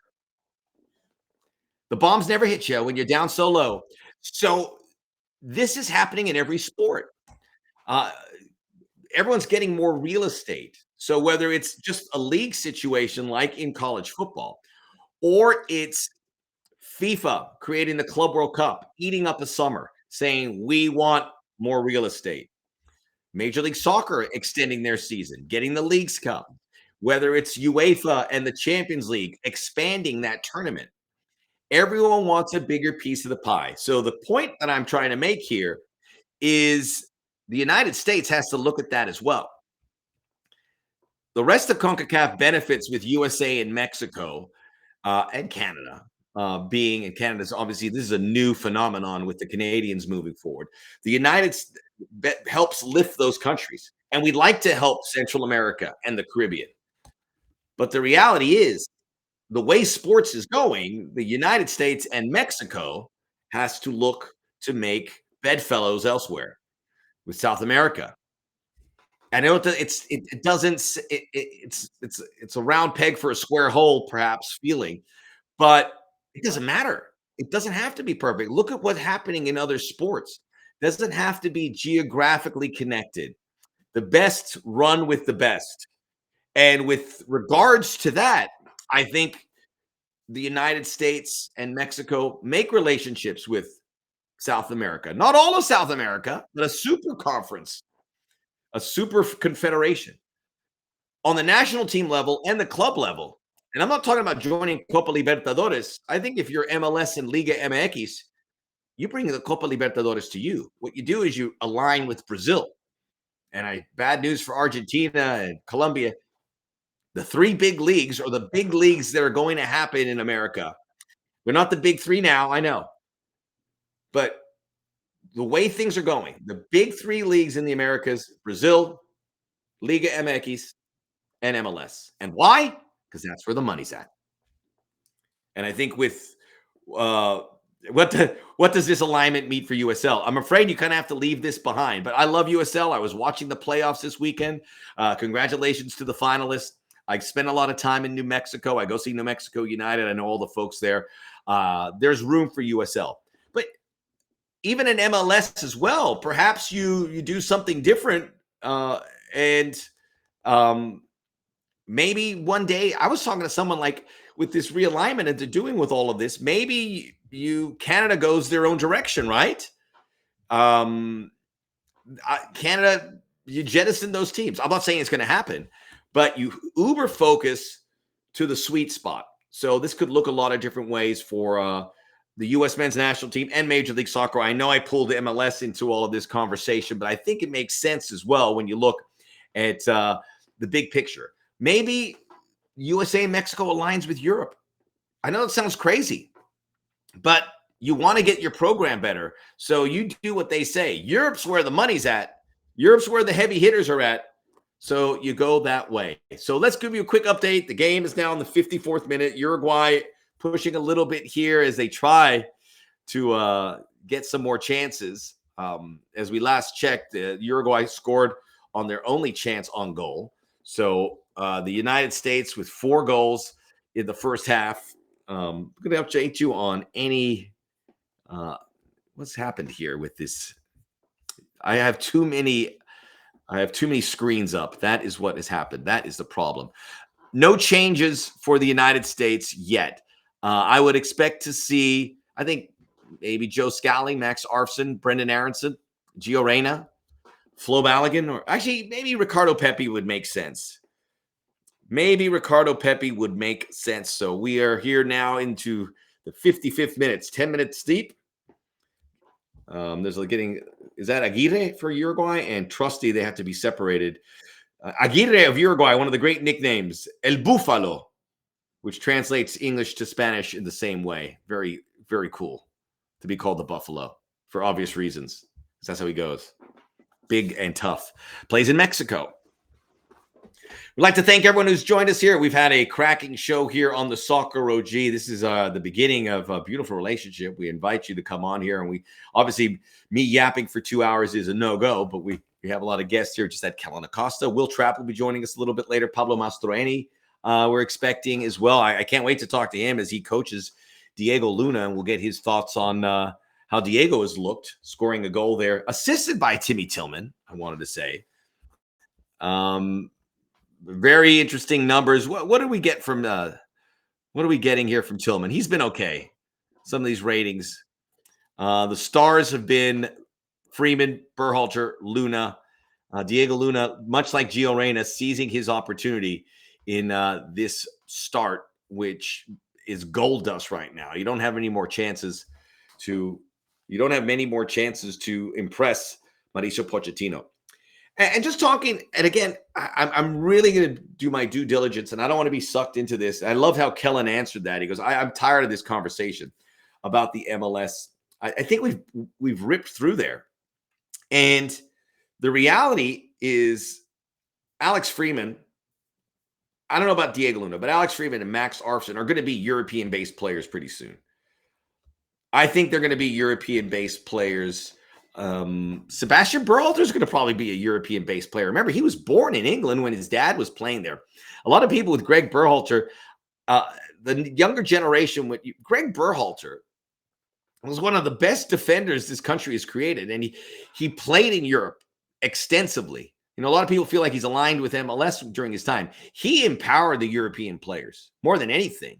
At the 2022 World Cup, there was one MLS starter. So he wants to see it because remember, Jurgen Klinsmann said, I need our players in Europe. And he was right in some ways, but it hasn't gone the perfect way because one thing I've noticed is, it looks like, who's that? Raito for Uruguay? Is he in there? Yes, Brian Rodriguez, Raito's in the game. One thing we've seen for these young American players is how they balance club and country. It's really struggled, right? In my estimation, it's been a struggle when you look at the fact that the United States, these United States players go and play for a big club. Let's take Christian Pulisic, for example. He's there in Milan, huge demands, the fans. He walks around the streets. Everyone knows who he is. It's a big transition. Even to a lesser degree, you take Ricardo Pepi at PSV Eindhoven. Same kind of situation. And there's a lot of demands. And then when you come back to the national team, it's a little deflating because you don't have all the fanfare. You don't have all the bells and whistles. Playing for the U.S. men's national team isn't the same as playing for Milan or playing in the Premier League. It's not. You are a rock star. Everyone's following the U.S. The U.S. men's national team. Some of these stadiums are empty. We don't have that euphoria. So it's hard to get ramped up. You learn to get ramped up, but we're not there as a culture yet. We're not there as a team where Brazil or Uruguay, where you drop everything. And I'm not saying this to be disrespectful, where it's bigger than life to be called in the national team, where you're brought to tears. It's important for these players. I know it, but there is a cultural thing that we still haven't attained. We're getting there. And I think once you go to Europe, that feels like a bigger deal, if you know what I mean, than playing for the national team. It'll certainly even out here as Tanner Tessman's about to come into the game. A free kick here for the U.S. They've already had 2 set piece goals, and it's Tolkien's gone away. So is it Berhalter? Yep, didn't hit it well, unfortunately. So we have the U.S. wisely should not get out of a safety zone here for the remainder of this game. So we'll see what they do. I mean, they have this game won. This game has been over since the 30th minute. It's unbelievable. 4-1. 4-1. When's the last time the U.S. scored 4 goals? When is the last time they have scored 4 goals? They haven't 4 goals scored against them. When's the last time they scored 3 goals? They beat Costa Rica 3-1. The last time 4 goals was the Nations League of 2024. They beat Jamaica 4-2. This is Uruguay. And they have 4 goals. So excellent stuff here for the United States. I'm curious to see what's going to come up. You don't want to get sloppy, and you don't want to take any shine off of this. And there's a few mistakes being made here for the national team as they look to put the final touches on. Look at some of these rock stars at the hour mark. So here we go. Balogun, Tessman, Reyna. This is great for Reyna. He's going to get a half hour. Dest coming out. So Gio Reyna. I know. I met Gio when he was like 10 years old. I worked with his father a lot at ESPN. I would love to catch up with him. I haven't seen him in a while. And they're a great family. So, Gio Reyna's been through a lot. And to see him come out here, I hope he can make the World Cup. I don't think it's etched in stone by any means. And that's why this 30 minutes is so illuminated. And as I was talking earlier, I don't think you can, with Alexi, I don't know if you could have started Gio Reyna here. You've got to protect these players.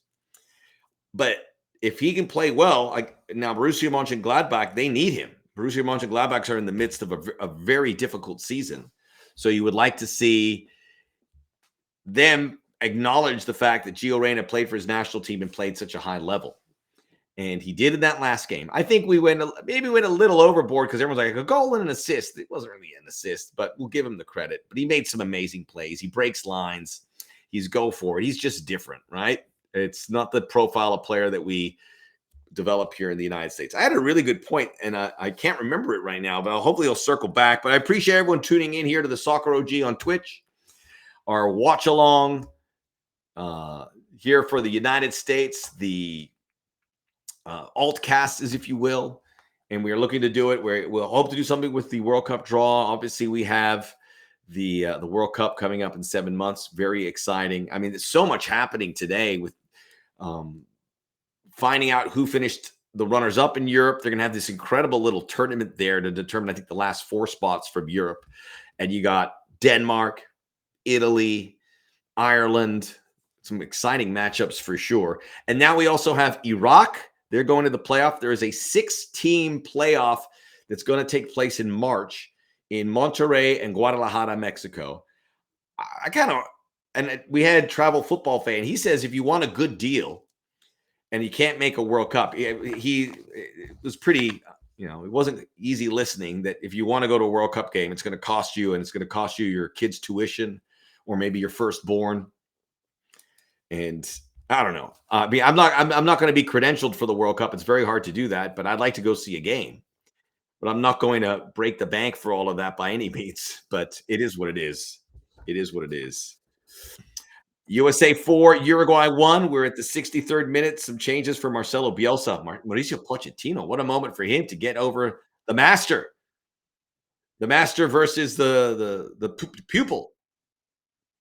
I've had Mauricio Pochettino covering MLS. We have seen him everywhere and his staff everywhere. Got to see them a lot.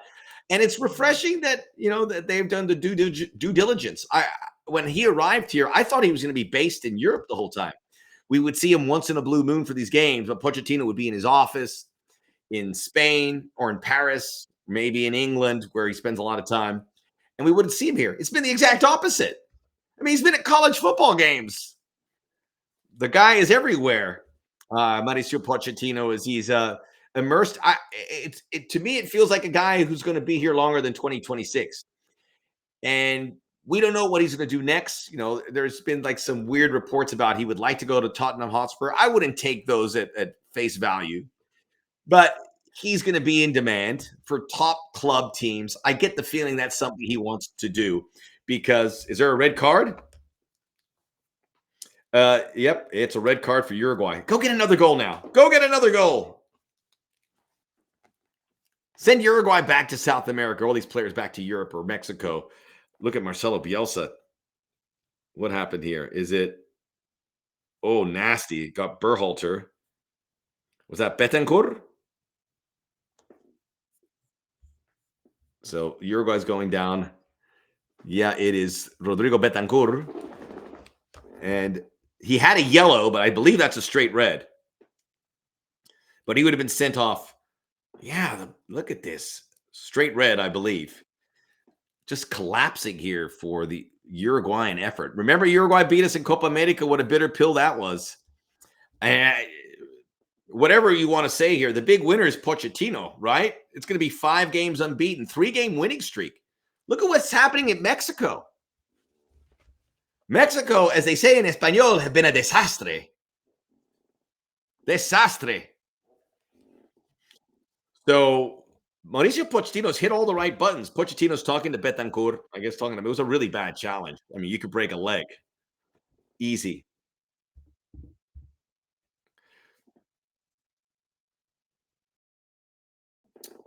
You know, Uruguay have to pick up the pieces. We were joined by Alejandro Figueiredo, and I asked him about where does this Uruguayan team rank against the best ones. Obviously, this is not a fully strength team, but it's not far away. He says it's the back 4 is the same one that played in the Copa America against the U.S. and likelihood the back 4 that would start in the World Cup, at least 75% of them would.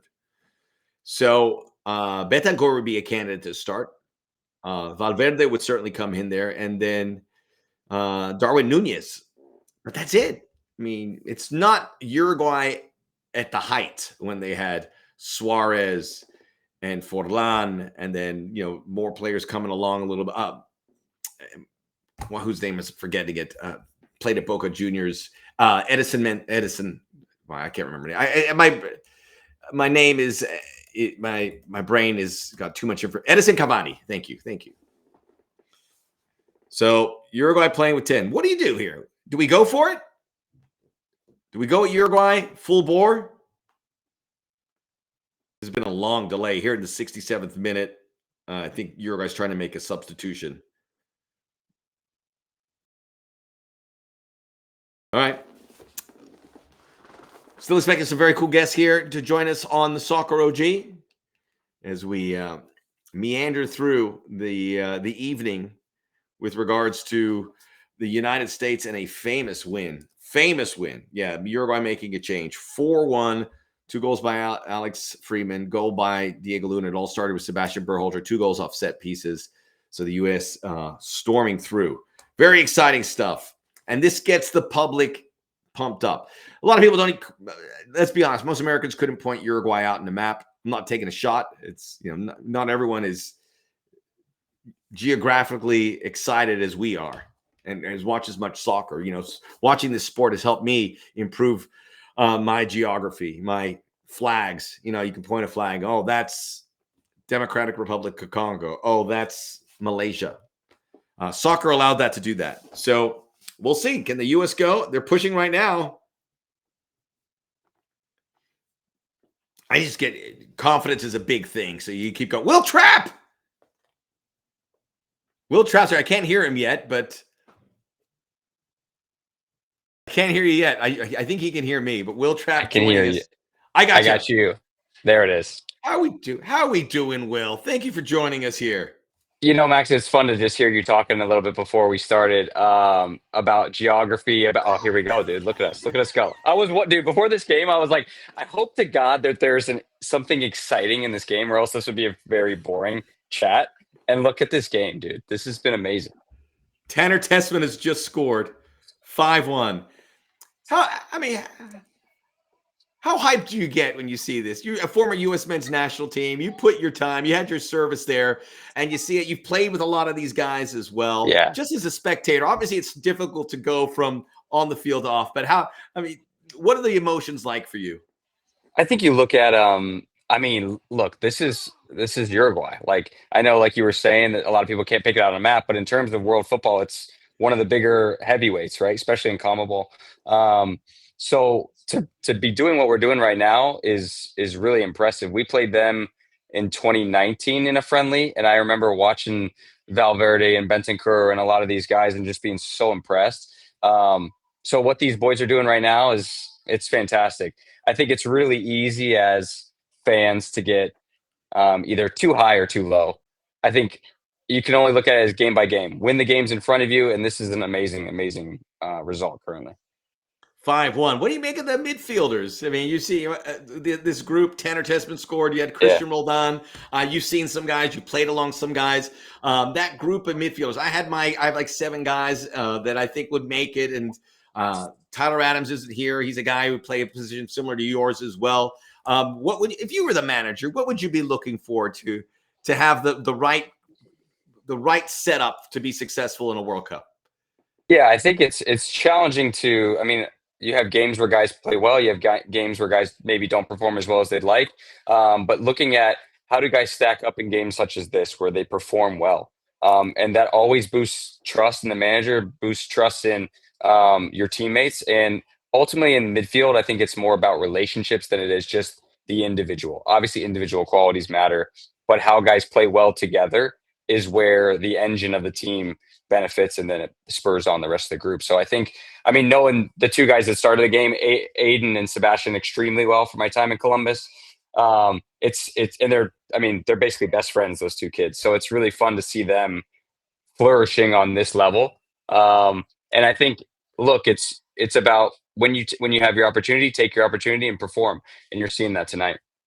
I forgot about the Columbus pipeline. Look, they're pumping them out. Will Trapp and an Aiden Morris and Berhalter. What did you think about how? Let me start it with this. How often do you stop when the U.S. men's national team now, when there's games on? Do you stop and watch them all the time? Are you able to carve out that time? Is that important for you to watch them? If you could see around my computer screen, I just had 3 kids and I only have 1 currently watching. So it's a little hard at times to stop everything you're doing.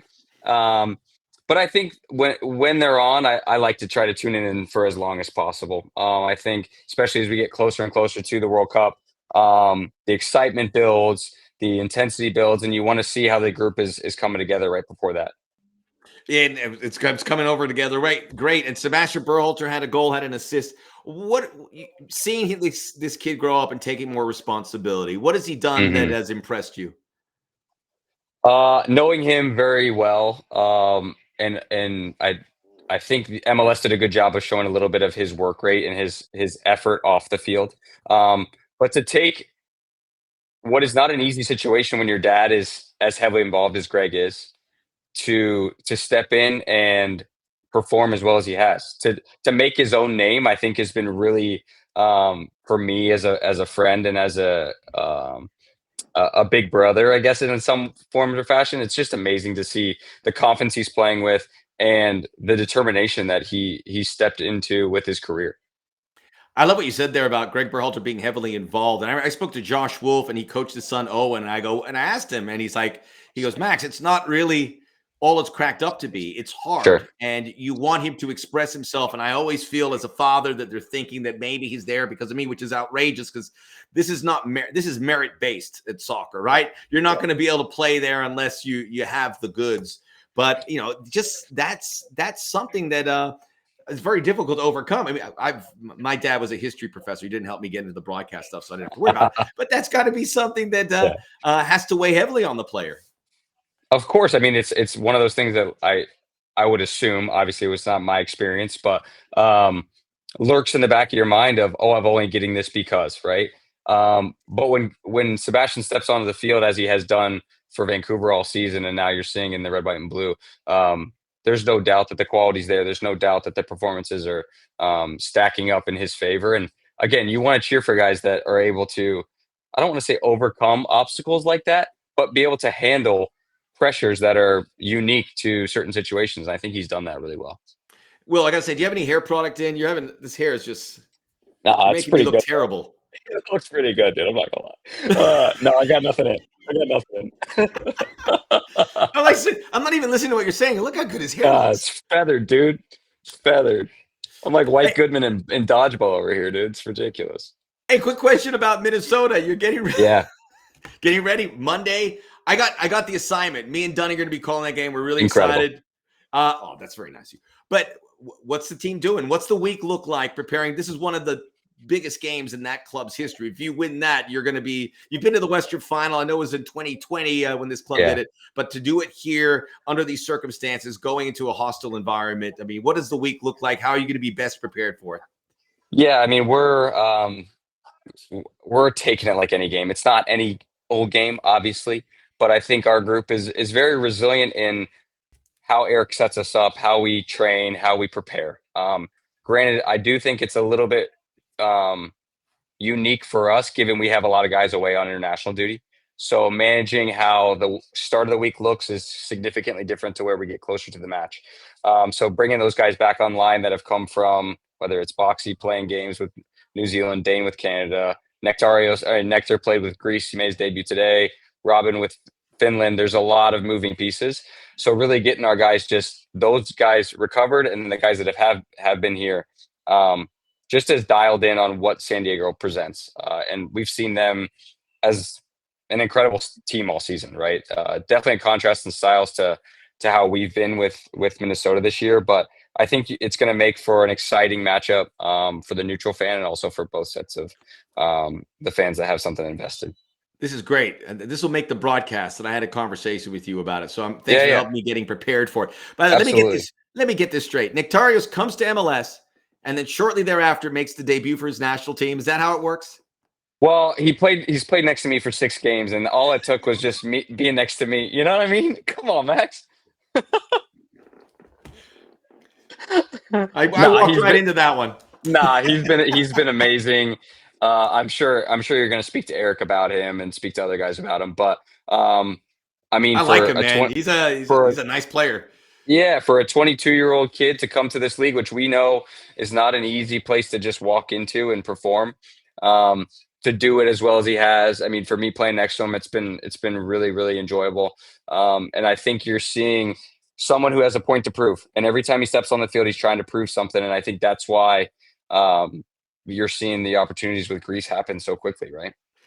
And I think playing against you, it's no accident. Okay, it's the means, and maybe more people will try a similar trick. Play against alongside Will Trapp, make the national team. Yeah, there you go. You're the man. I really appreciate you joining us. Thanks for enjoy the rest of the game. Enjoy the kids. Hopefully, you can bedtime. Fit it all into it. They're going to bed soon. Yeah, we're good. Okay. So you're the man. We'll see you soon. Yeah, see you in San Diego. Thanks for this. Sounds good. It's a date. Will Trapp. I'll see him on Monday. Will Trapp. Oh, that class act, Will Trapp. Such an underrated player too. Underappreciated for all he does. I mean, he's got a lot left in that career, and he's just great. And look how good is he on this, huh? Yeah, huh? He's got the good hair. Wonderful to listen to, but that's enough of that. The US 5-1. It's in the 78th minute. John Tolkien picked up an injury, I guess worth mentioning. Did I have the microphone? It was a little bit away. Maybe that wasn't good. Yeah, everyone's really happy. Great to see everyone involved here on the chat and the Soccer OG here on Twitch. I'm not a technical wizard by any means, so I need a lot of help. I wish you saw the panic when we started this, as our producer Jeff's like going, "Okay, get your computer." I'm like, He goes, "I have my laptop." I go, "I gotta get an iPad. What do I do with this thing?" Not a good look, but once we started, the calm settled in, and we're able to get it. Until, of course, if you didn't join us earlier, I am devastated. I may cry after this. Bad parenting. My son had his driving test to get his driver's license. And when he got there, inside the car was the old insurance document. So I tried to send the new insurance document, and it was too late. So he doesn't get his driver's license. I hear the people in the truck going, My wife is going to eviscerate me, but it's her fault too. She should have made sure it was in there. It was just perfect time. I mean, normally I'm around. I could have driven down there lickety split, and she's calling. I go, we're doing the show. You know, the show that we've been talking about all week. Who knows? Hopefully something good. Yes, I know. Oh no, indeed. Oh no. But you know what? We move forward. USA playing up a man. Flo Balogun did pick up a yellow card. Brendan Aronson has come in for Timmy Tillman. Really happy for Timmy, who I know from LAFC. I think it surprised some people that he got called in. I would have naturally thought. Now, remember, Sean Sawatsky and Tyler Adams had to pull out of the U.S. roster. And actually, they talked to Mauricio Pochettino about it, and some of the media members. You only brought in one player. You brought in Timmy Tillman to replace two, and then I think Pochettino said, "Oh yeah, we have a very strict budget," and everyone laughed, and then they stopped laughing. I go, "Is he being serious?" I go, "Maybe he was," but he said no, he wasn't. So Timmy Tillman gets his chance, and he seized it. Gio Reyna got his chance. He seized it. Sebastian Berhalter got his chance. Alex Freeman got his chance, and they took it with both hands. So excellent stuff here for the United States. Wait, we heard from Mastroeni? Whoa. Not yet. Let me see. Yeah, I'm going to. Oh, he says trade. Oh, send it. Okay. You send it to Pablo, not Trey. Sorry. He sent to Pablo directly. He sent it direct to him, right? Okay. I'm gonna put you on this too. Okay, what's going on here? 5-1. I'm sending an email. How do I add this? All right, I'm gonna put you on this thread. Okay, I'm talking about Pablo Mastroeni. He was coming. He was supposed to join us half an hour. Now I see. Oh, brilliant. Okay. All right. Jeff is our producer. He's going to get hold of them, and we will get to the bottom. So you can send that link to them. Okay. All right, we're getting it. We got the U.S. here. We're going to get it under the thing. Oh, my God. All right, we got it.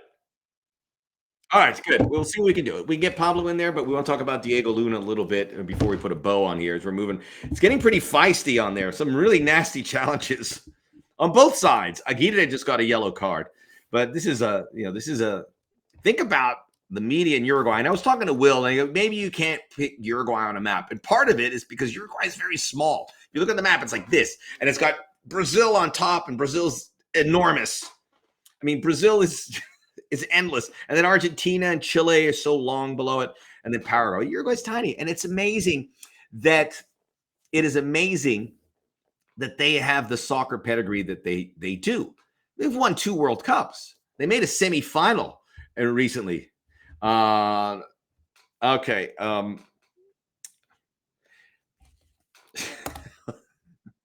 going to send you something. All right. Well, we're working on here. Free kick for the U.S. Gio Reyna's there. Let Gio take it.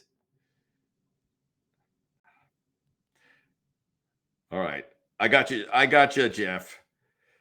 I'm sending you his cell. If you could send it to him. Did you do it? Okay. I think that we got it. We got it covered. All right. Here we go. Let's lock in to this game.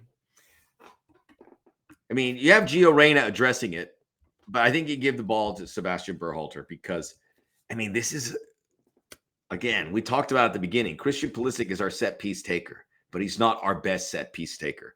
Our best set piece taker is Sebastian Berhalter. This is great about these players in MLS. And look, I don't want them to leave MLS, but, they're opening a lot of eyes. And what's good, I think the bottom line for Major League Soccer, it's Sebastian, not much came from the free kick. I think they're getting a corner kick, a 2-for-1, as they like to say. Sebastian Berhalter, Alex Freeman, Max Arfson, their prices are going up. You know what they used to do with MLS players? Lowball them. And now this schedule change that we've talked about, the schedule change with regards to the Major League Soccer. I mean, that's going to help the business of MLS because you can't lowball anymore because you're going to all be playing at the end of these contracts. So who's taking this? It's Berhalter again. That's okay. It's okay. Easy save there by Fiermarin, who is not the number one, but he plays in Colombia. So, yeah, I mean, I'm looking at this Uruguay team. I'm wanting something more. By the way, it looks like Panama is moving towards the World Cup, and Haiti is winning their game. If they beat Nicaragua, and I think they get a little help, which they're getting it from Costa Rica, Haiti is going to the World Cup. Haiti. How about that? We had the Cape Verde Islands. We had Norway making it for the first time in 27 years. We had Scotland making it. We had that incredible result from Ireland. I've loved it. The qualifying has been awesome. And we have a 48-team World Cup. I am not crazy about the 48-team World Cup. I'm watching the under-17s. It's too many games. I like to pride myself that I will watch at least a half of every World Cup game. I think that's an impossibility now with 48 teams. It's going to be 5 games a day. I'm going to have to I'm going to have to take some sort of performance enhancer to get through that. I mean, my family's going to look at me. Are you insane? I go, yeah. So I can't watch every game. Can't watch every game, nor will I. But 5 minutes left to go in this one. USA 5, Uruguay 1. Here we are. It's about 5:50 on the West Coast, 8:50 out on the East Coast there in Tampa, where the United States thumping Uruguay. They're beating both Guays. They beat Para and then Uru. Dad joke. Making it. So very impressive. This is unbelievable. I mean, I don't know how you dice it. You want to put it in an incubator, and we can do it again. But the U.S. is trending in a great direction. But this is the one. I predicted this was going to be 0-0 at the beginning of the show. Boy, was I wrong. And I said it. I said 0-0. 5-1. And Tanner Tessman messed up the all MLS players scoring goals. So still a tremendous. Tanner Tessman to me is moved into the starting 11. He is such a freak athletically. And another Alabama kid, by the way. Chris, we could have 2 starters in the U.S. national team from the state of Alabama. If I told you that would happen 20 years ago, you would have told me to urinate into a cup. I'm dead serious. I'm dead serious. Alabama. I went to Florida State, which is about a 2-hour drive from Alabama. So I've been to Alabama. I like Alabama. Mobile, Alabama, one of the great hidden gems. But it's part of Alabama too. It can take you back in time a bit, but nothing bad about. I love Alabama. I love all 50 states, but it's different. I live in Los Angeles now. It's very different, but it's changing, and this is it. Tanner Tessman was going to be a college kicker at Clemson, and then he's pivoted, and kids in Alabama are going to look at this. So I love it. The South in Major League Soccer, we have teams in Nashville, Atlanta, Charlotte, Orlando. Can't really include Miami in the South, even though it is South, but this is all new phenomenon. So, and keep in mind, in the South, there wasn't even many pro teams, right? The pro teams are the college teams. Nashville has the Titans now, and Charlotte has their football team. Those are new franchises. And then you have the Atlanta Falcons in the NFL. But most of those states, the Carolinas and all that, they're all burgeoning. Here is the United States starting to push a little bit more. You know what sounds better than 5-1? 6-1. We got Pablo Mastroeni here. Oh my God, he's going to ream me one. Pablo, I don't know what happened. I apologize, but thanks for joining us here right at the tail end. No problem. Great to be with you, bud. You watching the game? Yeah. Good game. We got to talk about Diego. How proud are you to have one of your players come in there, not only that, score a goal, to see, we've talked about him and see him take step after step, and I know I've asked you many times, but to continue to take those steps, this is a big one. I mean, this is Uruguay scoring a goal there, starting against them.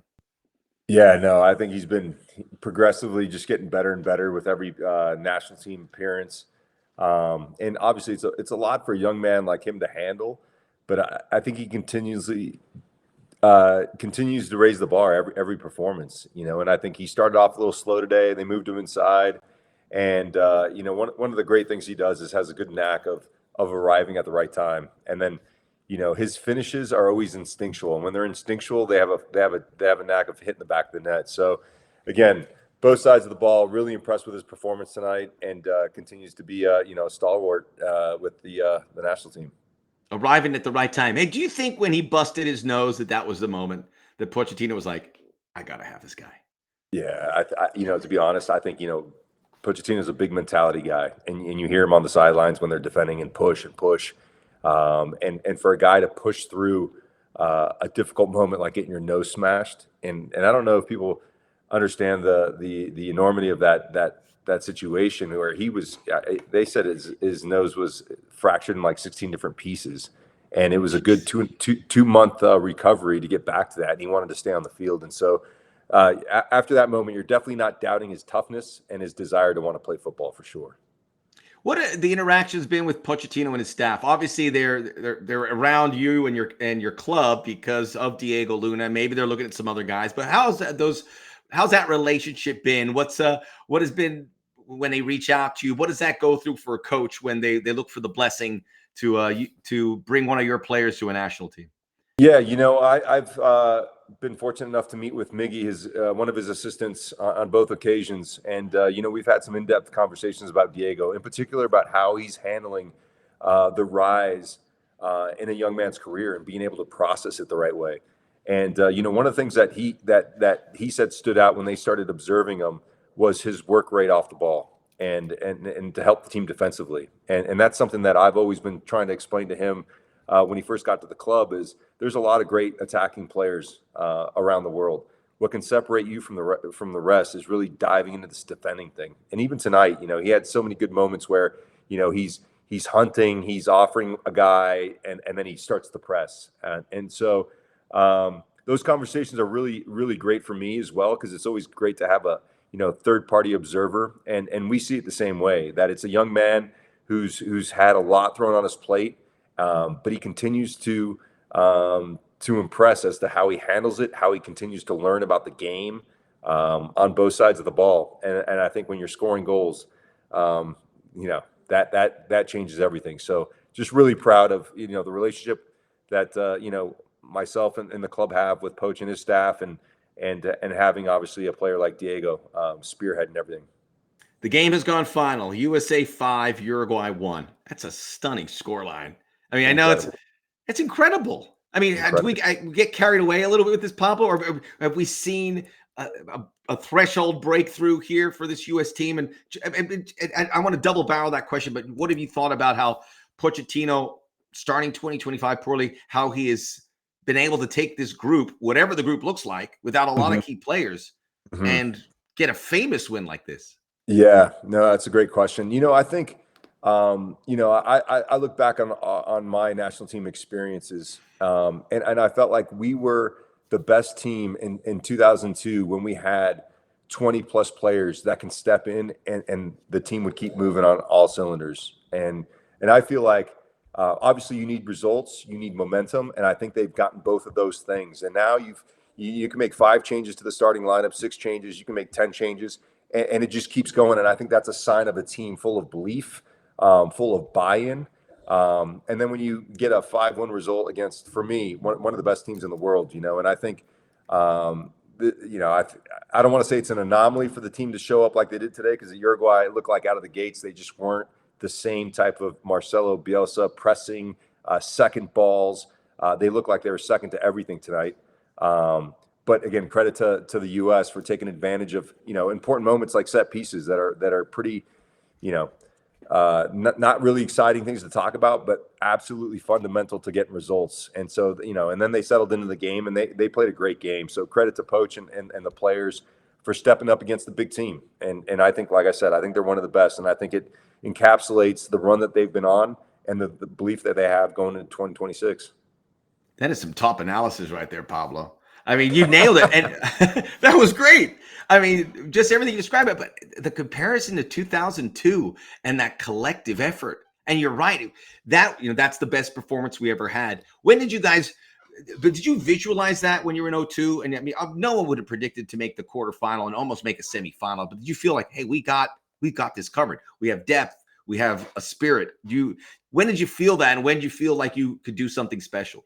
I don't think it was till after the fact. I think we were just kind of, honestly, I think we just started believing after we beat Portugal, who was a top team in that cup. And then you had guys like Joe Max Moore, Ernie Stewart, David Regi, Carlos Chamosa. You had veterans. You had guys that have been there and done that weren't getting enough playing time. But when they did, they stepped up and they played their role. And so, like, it feels a lot like the same thing. Obviously, they're missing some really, really important players. However, the players that stepped in are taking the opportunity. And when you take the opportunity, those players coming back into the camp, they know what's up when they come in next time. And that's what breeds a great competitive environment. And I think there's no better way to finish 2025 than a result like this against the top team. The storyline for me coming in was that these guys were not here. And that has changed with this result. Mm-hmm. And do you think as a coaching staff, they have to feel better about that now, saying, all right, now, hey, Chris, and these players are watching this going, what does that do? What does that do for the group?